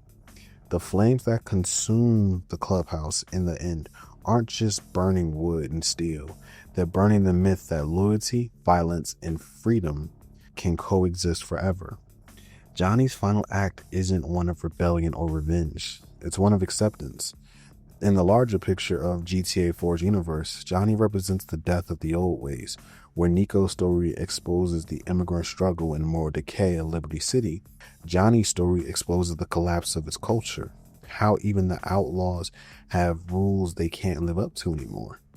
He's the man trying to save a dream that doesn't belong in the modern world. And when that dream finally dies, Johnny doesn't run from it. He walks through the ashes and lets it go. In a city full of people chasing power, Johnny stands as the one man who finally understood that sometimes the bravest thing you can do is stop fighting. What's going on? I'm sorry. For which bit? For everything. He told me everything. Me and Ray ain't friends no more. Me and Ray neither, sugar. Johnny, I got some bad news. Jim, he ain't... Oh, no.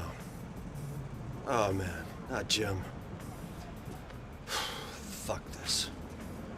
Angus is crippled and Billy gone insane. And now Jim's dead. I guess that's what they call payback. You got me. I don't got you.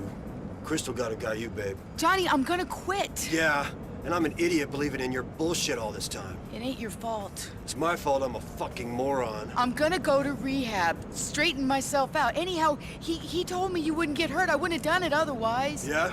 Well, why shouldn't I kill you? Why bother? I'd be better off dead. But Johnny, Ray ain't the problem. What are you talking about?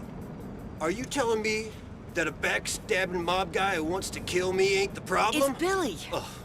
See, it's Billy. Ray, it turns out that Billy was trying to poison him against you, and now apparently Billy's going states. He's gonna blame you. I'm sorry. Well, what now? You gotta get someone to help you. Maybe that congressman. Maybe. We'll see. Go on and get out of here. I love you, Johnny K. You're speaking a foreign language to me now, lady. Now get the fuck out of here.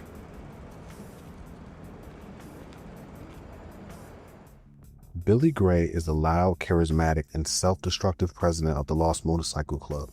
The spark that reignites the chaos Johnny Klebitz spent the entire game trying to contain. When the Lost and Damned begins, Billy is fresh out of rehab, walking back into the world with a smirk on his face and a chip on his shoulder. He's the kind of leader who mistakes fear for respect and violence for loyalty. In his mind, the club doesn't exist to survive, it exists to dominate. To Billy, brotherhood is only as real as the people willing to bleed for him. From the moment he demands his bike back, it's clear that Billy isn't here to rebuild the club. He's here to relive the chaos that got him locked up in the first place. As the story unfolds, Billy becomes the embodiment of everything that's wrong with the Lost. He claims to live by the code, but his version of loyalty is parasitic, feeding on the trust and obedience of others. Every major tragedy in the story can be traced back to his ego. The war with the Angels of Death, the stolen heroin, the betrayal of his own brothers. He thrives on conflict because it gives him purpose, even if it destroys everyone around him. His downfall doesn't come from law enforcement or rival gangs. It comes from his inability to accept that power and respect aren't the same thing. When Johnny confronts him in the prison, Billy's death isn't shocking, it's inevitable. It's the final echo of a man who mistook leadership for control and brotherhood for ownership. Billy's role in The Lost and the Damned serves as the counterpoint to Johnny's entire journey. Where Johnny represents reason, Billy represents indulgence. Where Johnny learns to let go, Billy refuses to stop. He's the ghost of what happens when the outlaw dream burns too hot, when rebellion turns inward and consumes the people it was meant to free. Billy Gray is the tragic face of decay, not because he couldn't change, but because he never wanted to. In a city where everyone's fighting for survival, Billy fights for chaos, and in the end, it's that chaos that finally buries the Lost. Gentlemen! Why the long faces? Might I tempt you in a swift libation, my most trusted and honored guest? I thought we had a truce going. Did you? Funny thing, I wasn't aware. But let me tell you, it's a strange kind of truce that makes you think that it's okay to gate crash my party. Deadbeat motherfucker. I'm sorry. You enjoy your little party. I take it the good times are over. No problem, old man. Screw you, you deadbeat prick! Yeah, Think you can come to my party and gate crash? Come on! Yeah, come on! You moron. Jim Fitzgerald is the quiet backbone of the Lost Motorcycle Club, the brother who actually believes in what the patch stands for. While Billy and Johnny clash over ego and control, Jim stands in the middle, loyal to the brotherhood but grounded enough to see his flaws. In The Lost and the Damned, he's more than just Johnny's right-hand man. He's the voice of reason, a family man with a wife and daughter. Jim is the kind of biker who rides for loyalty, not for chaos. When we first see him, he's already wary of the club's direction, the drugs, and the endless wars. He knows what the life costs and carries the weight of that knowledge quietly, trying to hold both the club and his soul. Jim's arc is subtle but heartbreaking. Throughout the story, he becomes Johnny's moral anchor, the one person who still believes there's a better way to run the Lost. He pushes Johnny to think smarter, to let go of Billy's reckless cycle, and keep the brotherhood alive without losing themselves in bloodshed. But like everything in Liberty City, good intentions don't last. His loyalty to Johnny makes him a target, and Ray Boccino's paranoia ultimately seals his fate. The moment Jim dies, the story shifts. The moral compass of the Lost is gone, and with him any hope of redemption. His death isn't just tragic, it's symbolic.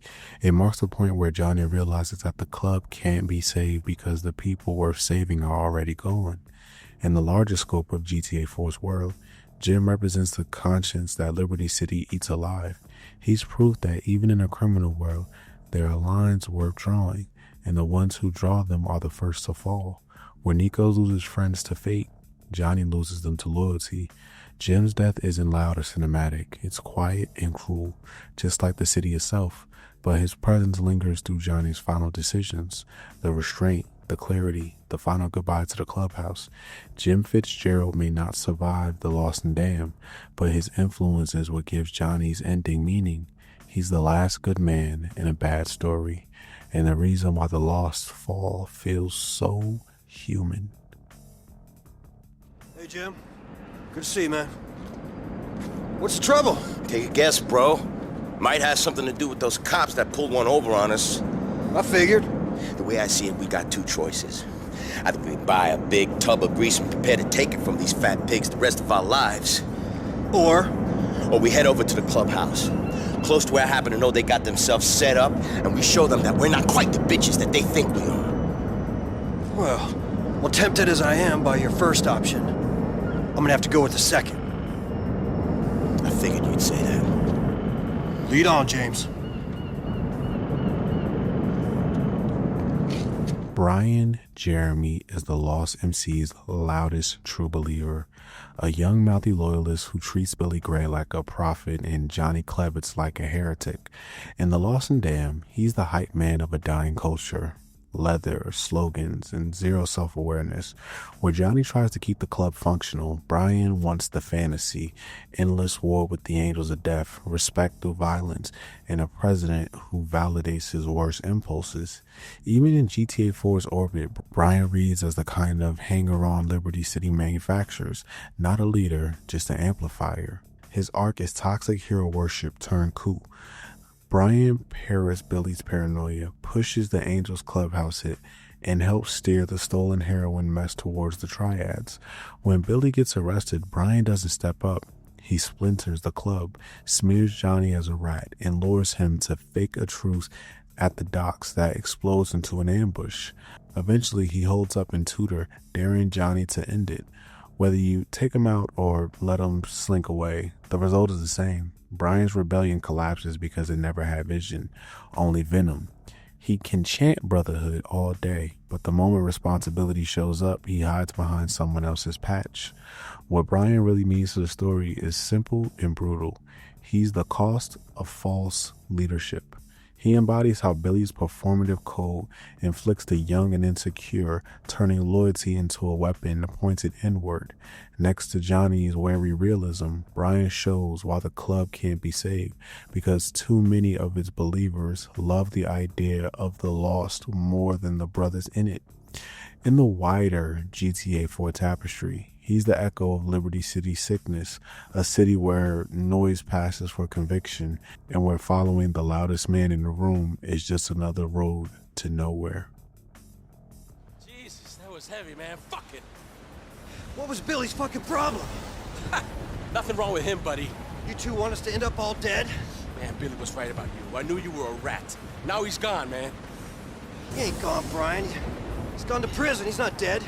You ratted him out. You ratted him out. No, I didn't. He nearly got me fucking killed. You set us up. You always wanted to be the one, the man. You're a gimp, Johnny. A gimp and a fucking Judas. What the fuck are you talking about, you ass-kissing little weasel? Hey, Brian, Johnny's not like that. Jam, you're wrong, man. I know you're a good guy, but this Jew prick, he fucked us over, man. He set us up and he called the cops. And you know why? Because they're putting heat on him. They saw him, and they've been calling him. I know, because they did the same to me. And they told me you ratted us out. You keep talking like that, you are dead, my little friend. Fuck you, man. What? You sent Billy to jail, huh? Show us your phone. Prove you ain't been speaking to the law. I don't prove shit to you. And I didn't talk to no one. Fuck it. Come on! Stay away from us, you hear? Ashley Butler is the tragic heart of the Lost and the Damned, the woman who represents everything Johnny can't let go of. She's not just another damsel in distress. She's a reflection of the club itself. Once full of life, now burned out and addicted to a past that isn't coming back. In GTA IV, she's mentioned only in passing, but in The Lost and Damned, her presence is felt in every choice Johnny makes. Ashley is a longtime member of the Lost's inner circle and Johnny's on-again, off-again lover. Beneath the drugs and desperation, she's a ghost of what the Lost used to be, a reminder that the Brotherhood's freedom and rebellion have rotted into self-destruction. Her arc is one of dependency, both emotional and physical. Every time Johnny tries to move forward, Ashley pulls him back, not out of malice, but out of need. She uses him for protection, for affection, for stability, even when she has none to give in return. And Johnny, driven by loyalty and guilt, keeps answering that call. Their relationship mirrors the same toxicity that consumes the club, devotion without progress. When Ashley's death to Dimitri leads to Roman Bellic's kidnapping, it's the clearest sign that her chaos now spills beyond the Lost's world, dragging others into her spiral. In the end, Ashley survives, but her survival isn't victory. It's another reminder that some cycles don't end, they just wear you down. Ashley's role in The Lost in the Dam carries emotional weight far beyond her screen time. She's the personification of Johnny's internal struggle, the fight between heart and logic, love and self-preservation. In a city full of users, Ashley is both a victim and the cause. Through her, the game shows how loyalty without boundaries can destroy more than bullets ever could. Where Niko seeks freedom through revenge and Johnny seeks peace through destruction, Ashley clings to the illusion of comfort through addiction. She's the embodiment of Liberty City's cruel truth. Not everyone can be saved, and sometimes the hardest thing to do is walk away from the ones you love. What's up, baby? Nothing. Ray's a friend. He's... Ray's a friend? What are you talking about? Yeah, he's a friend. You know, he's a friend like you, baby. I mean, not like you, but you know, we ain't doing nothing. I mean, not at the moment, but he's a friend, and he's been real good to me, and we need you to do this for us, all right? I ain't sleeping with him, but you know, you and me broke up. You was with that Layla girl. That's all over now, baby. You know that. Man, you gotta get off them drugs. I know. I will. I need you to do this for me. Let me talk to Ray first. Where is he? In there somewhere. Right. Ray Pacino is the middleman of Liberty City, a mobster caught between ambition and paranoia, forever reaching for power that doesn't belong to him. In GTA IV, he plays a part of a slippery opportunist, trying to climb the Pregerino family's ladder by using people like Niko as disposable assets. But in this game, we see another side of him, the manipulator who pulls the strings from the shadows, exploiting the Lost MC's fractures for his own gain. Ray represents the kind of man who thrives in Liberty City, not because he's strong, but because he's willing to trade loyalty for leverage at every turn. Ray's involvement with Johnny and the Lost is one of a long con. From the stolen heroin to the diamond deal, he positions himself as an ally while quietly playing everyone against each other. To Johnny, he's the devil in a suit, offering jobs, contacts, and easy money, but always with strings attached. His paranoia grows as fast as his greed, and by the time he realizes the money from the museum is gone, his downfall is already sealed. The moment he tortures Jim, Ray crosses the line from corrupt businessman to desperate animal. What's ironic is that in both The Lost in the Dam and GTA IV, Ray dies the same way he lived, believing he was in control when he never really was. In the bigger picture, Ray symbolizes Liberty City's food chain. There's power in being the middleman when, in truth, everyone's replaceable. He connects GTA IV and The Lost in the Dam not just through plot, but through theme. Greed designed as opportunity. For Niko, Ray was another user who fed him scraps of information in exchange for blood. For Johnny, he was the voice whispering that chaos could be profitable. And for both, he's a reminder that in this city, the difference between boss and pawn is just timing. Ray Pacino's story ends the way it began, with a man trying to control the storm, only to get washed away by it. What are you, fucking deaf? Where's my fucking stuff? I don't know. Who do you think you're bullshitting? A bullshitter? That's funny.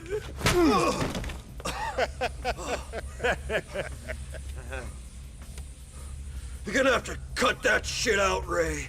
It's not fucking cool. I fucked Ashley, my friend, and now I'm gonna fuck you. Where's my fucking stuff? Fuck off, Ray. Go ahead.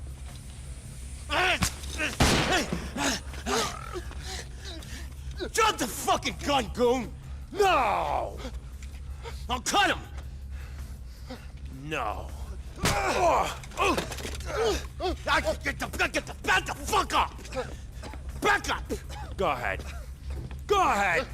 Go ahead, run like a couple of girls! Billy was right about both of yous. Backstabbing fools. Good, I got guys in every corner. Where you gonna go?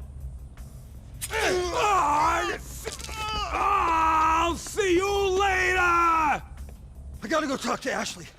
I'm gonna go get the fucking brothers. Thomas Stubbs III is the definition of controlled corruption, a man who wears privilege like armor and power like perfume. In The Lost in the Dam, he enters the story as a congressman, but beneath the title lies a career criminal who hides his manipulation behind charm and class. Stubbs doesn't need to point a gun or swing a fist. He controls the people with favors, secrets, and the kind of influence that can erase crimes with a phone call. Where most of Liberty City's crooks hide in the shadows, Stubb operates in plain sight, proving that the real corruption doesn't live in the alleys, but in the offices that write the laws. Johnny's interactions with Stubbs are some of the game's most revealing moments. Their meetings feel almost casual, a biker and a politician sharing small talk in a sauna. But every word carries a quiet menace. Stubbs sees in Johnny what he'll never admit, a man who still believes in loyalty and honesty, even if those things are bleeding out. And like everyone else in Liberty City, he uses that belief against them. From arranging assassinations to staging prison breaks, Stubbs treats chaos like a chessboard, moving Johnny across when it suits his agenda. To Stubbs, the lost MC are just pawns in a larger political game, expendable, deniable, and useful for the dirty work he can't have traced back to him. In the grand narrative of this universe, Thomas Stubbs represents the system Johnny can't fight, the one enemy you can't shoot your way through. Where Billy and Ray destroy people out of ego or greed, Stubbs does so out of policy. He's the face of institutional decay, proof that Liberty City's corruption isn't just criminal, it's structural.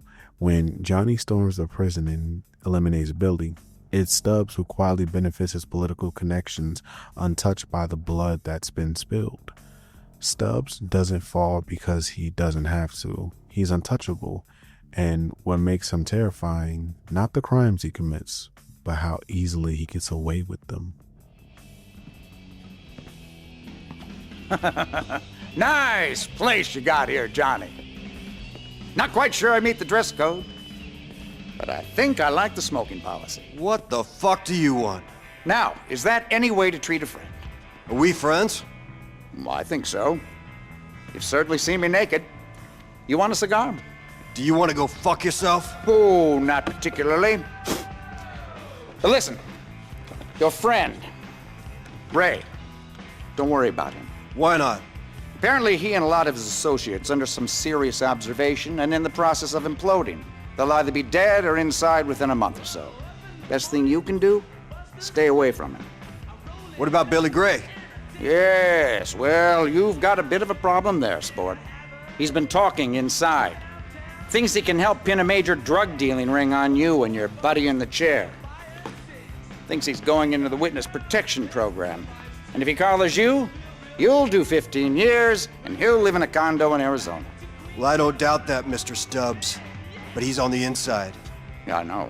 And there's currently very large walls and armed guards between me and him. Yeah, well, you're a smart guy. You'll figure something out. If you get into trouble, you call me when you get there. I might have something to help you with. Good. I'll need it. Hey, one more thing, Stubbs. Why are you doing this? I told you. I was good for a favor.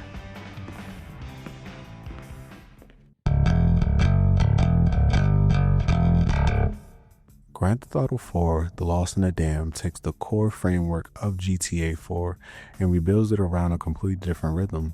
On the surface, it's the same Liberty City we know, but the way you experience it feels more grounded, more mechanical, and honestly, more personal.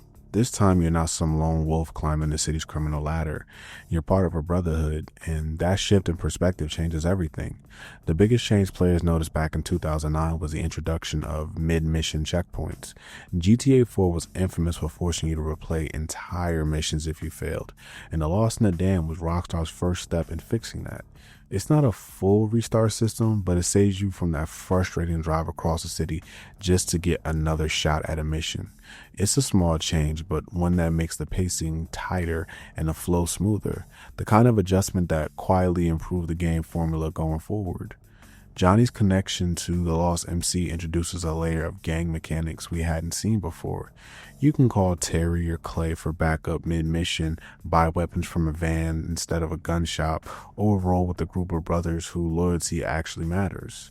Surviving gang members level up, gain better gear, and become more reliable over time. A clever touch that gives you a real sense of camaraderie and consequence.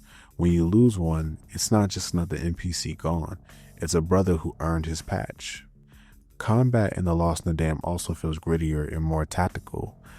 Thanks to a lineup of new weapons that complement Johnny's rougher playstyle, the sawn-off shotgun and assault shotgun make close-quarter encounters devastating, while pipe bombs and grenade launchers turn highway ambushes into chaotic war zones.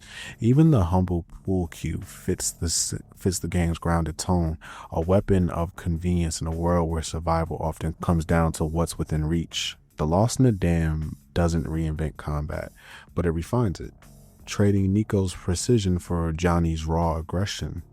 Outside of story missions, the new gang wars and bike races add flavor to Johnny's world. Gang wars are essentially bite-sized turf battles where you wipe out rival crews, earn cash, and unlock weapons back at the clubhouse. They're fast, chaotic, and they get harder the more you do them. The bike races, meanwhile, feel like a nod to Road Rash, fast-paced weaponized street races where you can literally knock rivals off their bikes mid-race. It's brutal, but it fits the identity of the Lost perfectly. What really sets this game apart, though, is the bike handling. In GTA IV, motorcycles felt twitchy and unpredictable, fun but risky. Here, Rockstar turned the physics to give bikes more weight, balance, and traction, letting you lean into turns and hold your lane even at high speeds. It's a subtle tweak, but it transforms the experience. You feel the rumble of the road, the wind in your face, and the control that comes from years of riding. For Johnny, a man defined by the bike, it's more than transport. It's identity.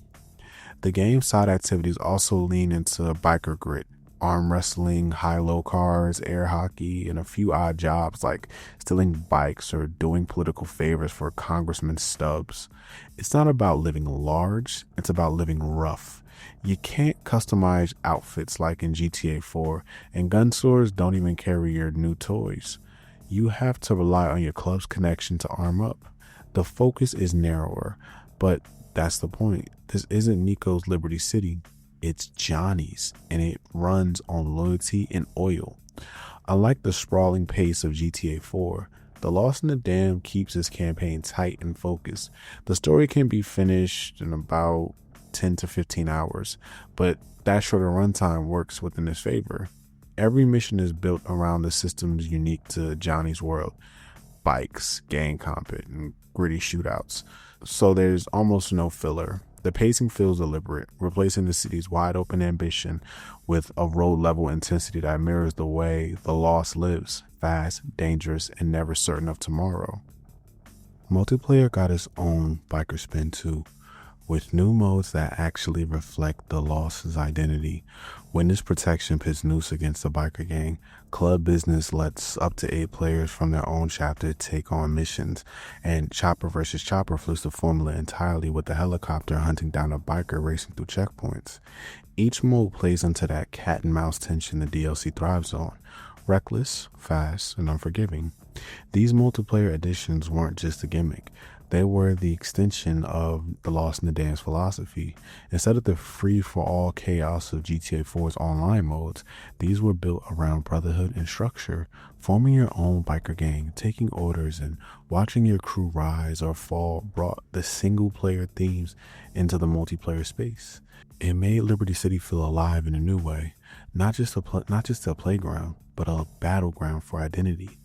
Even critics at the time noted how the gameplay itself was sharper than expected, saying it shines where it counts: tighter car handling, smoother shooting, and a focus on strategy over chaos compared to GTA IV's sometimes clunky combat and loose driving. The Lost in the Dam feels more controlled, more deliberate. You can feel that weight when Johnny swings a bat in a race or unloads a shotgun mid-turn. It's pure grit and motion. If GTA IV was about surviving Liberty City, The Lost in the Dam is about enduring it. Every new system, from the gang ranks to the checkpoint feature, feels designed to keep you in that biker mindset. Tough, practical, and always one bad decision away from disaster. It's leaner, meaner, and built for the road. Every throttle twist, every bat swing, every checkpoint feels deliberate. Not just a gameplay feature, but a reflection of Johnny's control slipping away. The Lost in the Dam makes you feel what it meant to live by a code that's breaking down, one mission at a time. It's not about winning Liberty City.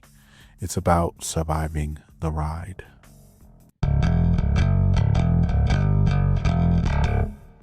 The Lost in the Dam first released worldwide on February 17, 2009, exclusively for the Xbox 360. At the time, it was part of Rockstar's landmark deal with Microsoft that brought 2 full-length expansions to GTA IV, sold digitally through Xbox Live Marketplace. It marked one of the first major story-driven DLCs in console history. Not just new missions or weapons, but a completely different perspective set within Liberty City. This version became well known for its heavier color grading, grain filter, and grittier tone, which helped set it apart from the main game. A little over a year later, on April 13, 2010 in North America and April 16, 2010 in European areas, The Lost in Dam finally made its way to the PS3. This release arrived part of the Episodes from Liberty City collection, bundled alongside The Ballad of Gay Tony. It didn't require ownership of GTA IV, allowing PS3 players to experience both expansions as standalone titles. The PS3 version featured the same core content and tone as the Xbox version, though it came with slightly longer load times and occasional texture pop-ins due to hardware limitations. And then next up, we have the PC version, which was released alongside the PS3 port. This one offered the cleanest and most technically advanced version at the time. Running as part of Episodes from Liberty City, it benefited from the higher resolution textures, improved draw distance, and smoother performance for players with stronger rigs. However, some fans noted the grittier visual filters from the Xbox original, that dirty, grainy look gave the DLCs its identity, was toned down in favor of sharper, clearer visuals. Still, the PC version remains the most flexible way to experience the story today, complete with mod support and enhanced stability. Today, all 3 versions of The Lost in the Dam are bundled into GTA IV's The Complete Edition, available digitally through Steam and the Rockstar launcher. While each platform has its quirks, the experience remains one of Rockstar's most consistent, a self-contained chapter of Liberty City that still captures the rough, rusted edge of the road.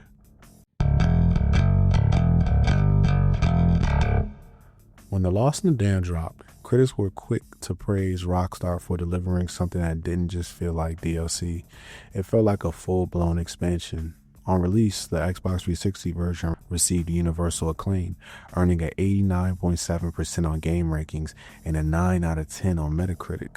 The PS3 version followed with generally favorable reviews, sitting at 88 out of 100 on Metacritic and 94% on game rankings. IGN gave it a 9 out of 10, Game Trailer scored it a 9.2, and Eurogamer landed at a 8 out of 10. Across the board, reviewers highlighted a strong narrative, improved motorcycle mechanics, and grounded tone that made it feel different from the main game. The voice acting, particularly Billy and Johnny's performances, got major recognition for capturing the fractured brotherhood at the story's core. Critics also loved the new multiplayer content and how it expanded the GTA formula without feeling tacked on. That said, the expansion wasn't without its flaws. Some reviewers pointing out auto-aiming issues and weak gang AI problems that carried over from GTA IV. A few critics also mentioned the shorter runtime, clocking in at roughly 10 to 15 hours. The most agreed that its tighter pacing made the story stronger rather than smaller. When it came to the average gamer, reactions were equally positive, but more mixed in tone. Many fans loved the gritty, down-to-earth feel, calling it the realest GTA, while others missed the open chaos of Niko's story. The biker culture focus, slower pacing, and moral weight of Johnny's journey made it feel heavier than some expected, especially compared to the more colorful Ballad of Gay Tony. But for players who appreciated the story-driven content, The Lost and the Damned stood out as one of Rockstar's boldest narrative elements. Of course, it wouldn't be a Rockstar game without a little controversy. The mission politics stirred headlines for featuring a brief scene of full frontal male nudity from Congressman Thomas Stubbs, a first for the series. Parental advisory groups, including Common Sense Media, criticized the scene. In an article, it was stated, "Parents group Common Sense Media has issued a public warning against Grand Theft Auto 4 expansion The Lost and the Damned, decrying the game's full frontal nudity alongside the series' trademark violence and profanity. The Lost and the Damned is landed with mature content and should be kept away, far away from children," says the Lost and the Damned review found on the nonprofit group's website. It's even more controversial than its predecessors because the game has full frontal male nudity. The description adds referencing a cutscene found in the expansion. Though the Common Sense Media site explicitly warns against the game's violence and sexuality, the review avoids any hint of shrieking hysteria by admitting that the game is a fun ride worth considering for those not appalled by the mature content. As an aside, it's interesting that the group continually refers to The Lost and the Damned's nudity as full frontal male nudity. Perhaps they would have been less incensed had developer Rockstar opted to push the boundaries of virtual morality using a pretty girl instead of an oversexed middle-aged agent. Still, for most players, the moment felt more satirical than scandalous, fitting perfectly into Rockstar's long-running tradition of pushing boundaries. In the end, The Lost and the Damned was viewed as a risk that paid off, smaller in scope but sharper in design. Critics saw it as proof that DLC could tell standalone stories without losing the depth or quality of a full release. Now, when it came to the average gamer, opinions were split straight down the middle. Some saw The Lost and the Damned as a gritty, grounded return to form, appreciating its stripped-back tone, realistic bike handling, and the more human focus of Johnny Klebitz's story.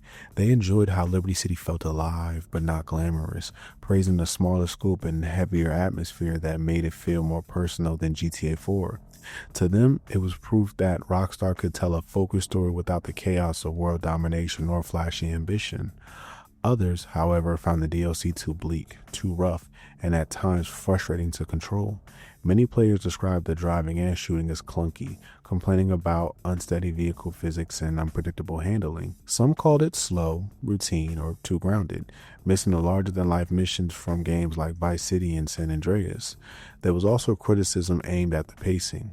Players felt the story dragged during quieter moments and that Johnny's personality lacked the spark of other protagonists. Still, even the harshest critics admitted the tone and structure made sense for what Rockstar was going for. For better or worse, The Lost and the Damned was meant to feel heavy, deliberate, and imperfect. A story about loyalty and loss rather than flash and fame. And that's exactly what divided players. Some wanted speed, others wanted soul. The Lost and the Damned gave them both, just not in the way anyone expected. The Lost and the Damned is a $20 downloadable content pack available exclusively on Xbox 360. Though the game takes place in Liberty City around the same time as your adventures with Niko, this is kind of considered a separate game world, so all the new gameplay additions, the new music, the new weapons, the new bikes, all that stuff is only going to be available for Lost and Damned. As far as we know, as far as Rockstar has said, you're never going to be able to import any of that stuff into GTA IV. In Lost and the Damned, you play Johnny the Jew, who is the vice president of a biker gang called The Lost. To help separate the look and feel of The Lost and Damned from GTA IV, Rockstar did a lot of stuff with the presentation. And they added this grainy filter to the game, and that's going to be seen throughout. It's really present in the cutscenes, but you know it's there all the time. And unfortunately, that grainy look, which actually worked really well with a game like Mass Effect or Left 4 Dead, doesn't work here because it basically makes Liberty City look ugly. The story in Lost and the Damned is pretty straightforward and pretty simple. It'll probably take you about 8 hours to finish, but then there's going to be a bunch of side missions as well, so your full experience could be anywhere from 12 to 20 hours if you want to 100% the game. While a lot of the great presentation elements of a Rockstar game are here, great cutscenes, great dialogue, lots of humor, the story itself just isn't very compelling. And to be quite honest, Johnny is just not an interesting character. It's not somebody that you like. He's not compelling. There's no compassion for him. Johnny is an established character. He's been in Liberty City for a long time. And in fact, as we find out, he's actually been in GTA 4. You probably just forgot about him. So there are a couple of missions actually where Niko and Johnny are together. One of them is a cool mission where you're basically doing a job for Elizabeta, where you have to go and deliver some heroin to some guys who turn out to be undercover cops. If you remember from the game, this was where Niko and Playboy met up with some guy you didn't know. The cops turned out to be bad. Niko and Playboy run up to the roof to escape. The other guy goes downstairs. Well, that other guy was Johnny. You get to play that now. You get to see Niko and Playboy run off, and then you've got to basically go downstairs to make your escape. But besides just those crossovers with Niko, there are actually a lot of peripheral things from GTA 4 that are explored in more depth in Lost in the Damned. If you remember from GTA 4, there were lots of reports of a serial killer on the loose. Well, you're going to experience firsthand how that guy got out of prison in the first place. Now, there are some great things that Rockstar did in terms of the gameplay. For one thing, they've added a bunch of new weapons. Again, you're going to have access to an auto shotgun, which is probably the best weapon in Grand Theft Auto. The auto pistol, which is also awesome. A grenade launcher, sawn-off shotty.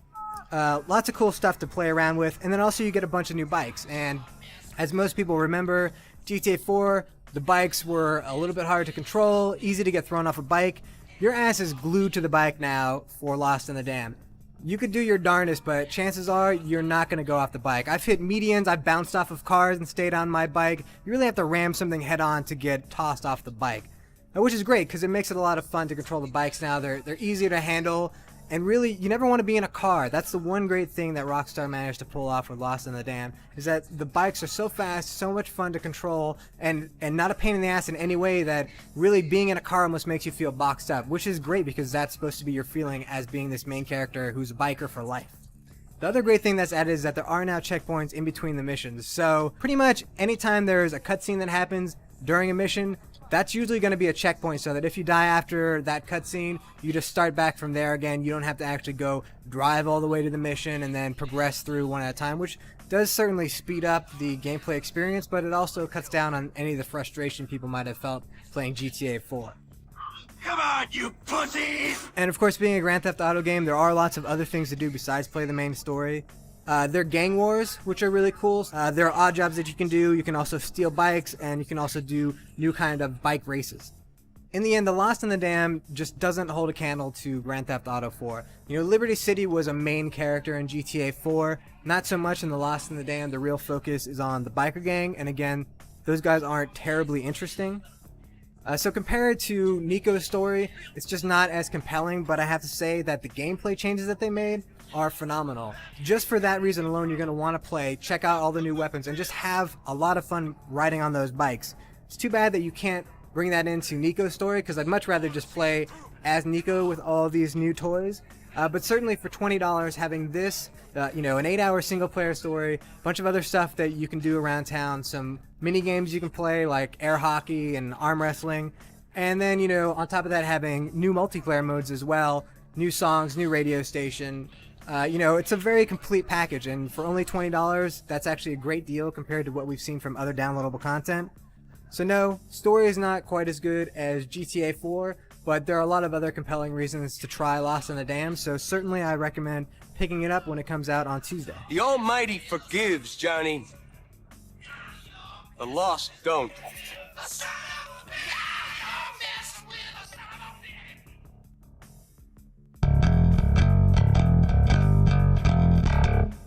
Okay, so growing up, I was a huge fan of Sons of Anarchy. It was a hit show, and what's interesting is there was never a game for it. The closest thing you can get to playing as a biker was Road Rash. That was until I heard about The Lost and the Damned.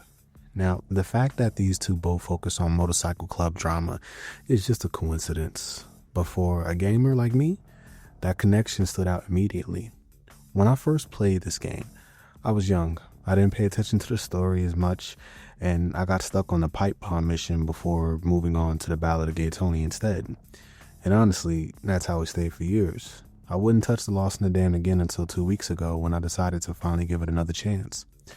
Whenever I make these retrospectives, like, I do my research, read what others are saying, see how the community feels, and I was genuinely shocked by how many people dislike this game.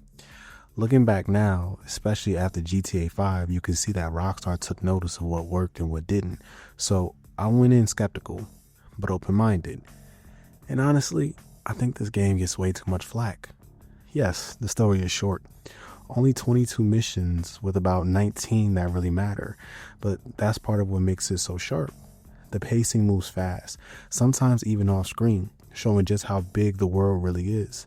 As a DLC or even a standalone game, The Lost in the Damned feels like a hidden gem, a diamond in the rough that gets overlooked. Sure, some players were upset that you couldn't change clothes or that Johnny only had a few safe houses, but Rockstar has a way of balancing that out. What you lose in freedom, you gain in identity. The ability to command your brothers, to call in Terry or Clay for backup, felt like a throwback to San Andreas or Vice City when you could rally the crew for a fight. We lost one mechanic, but gained a sense of brotherhood that few GTA games ever matched. Like I mentioned earlier, this game feels like Jackie Brown, slower, more deliberate, and quietly brilliant. It shows the story continuing beyond the player's view. Like, the world doesn't need us to keep spinning. In a weird meta way, we're the reason these characters suffer. The choices we made in GTA 4 ripple into The Lost and the Damned. That's smart storytelling. The story isn't bad at all. I give it a solid 8 out of 10 for its realism and execution. It ends on a grounded, painful note, showing that you can gain everything and lose it all in a second. It's sad.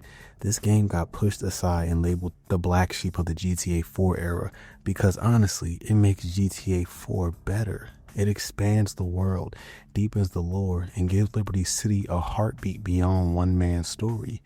Over time, I think we can safely call The Lost in the Damned what it truly is. A cult classic. If you made it to the end of this video, thank you. If you enjoyed it, giving this video a thumbs up really helps push it through the algorithm. Next week, we continue the Rockstar Takeover with The Ballad of Gay Tony, and in 2 weeks, we're heading to the West for Red Dead Redemption. So if you're not subscribed yet and want to stay in the loop, hitting that subscribe button goes a long way. And if you're feeling generous and want to support the channel directly, you can always buy me a cup of coffee. The link's in the description. With that said, this is the Retro Phantom, signing out.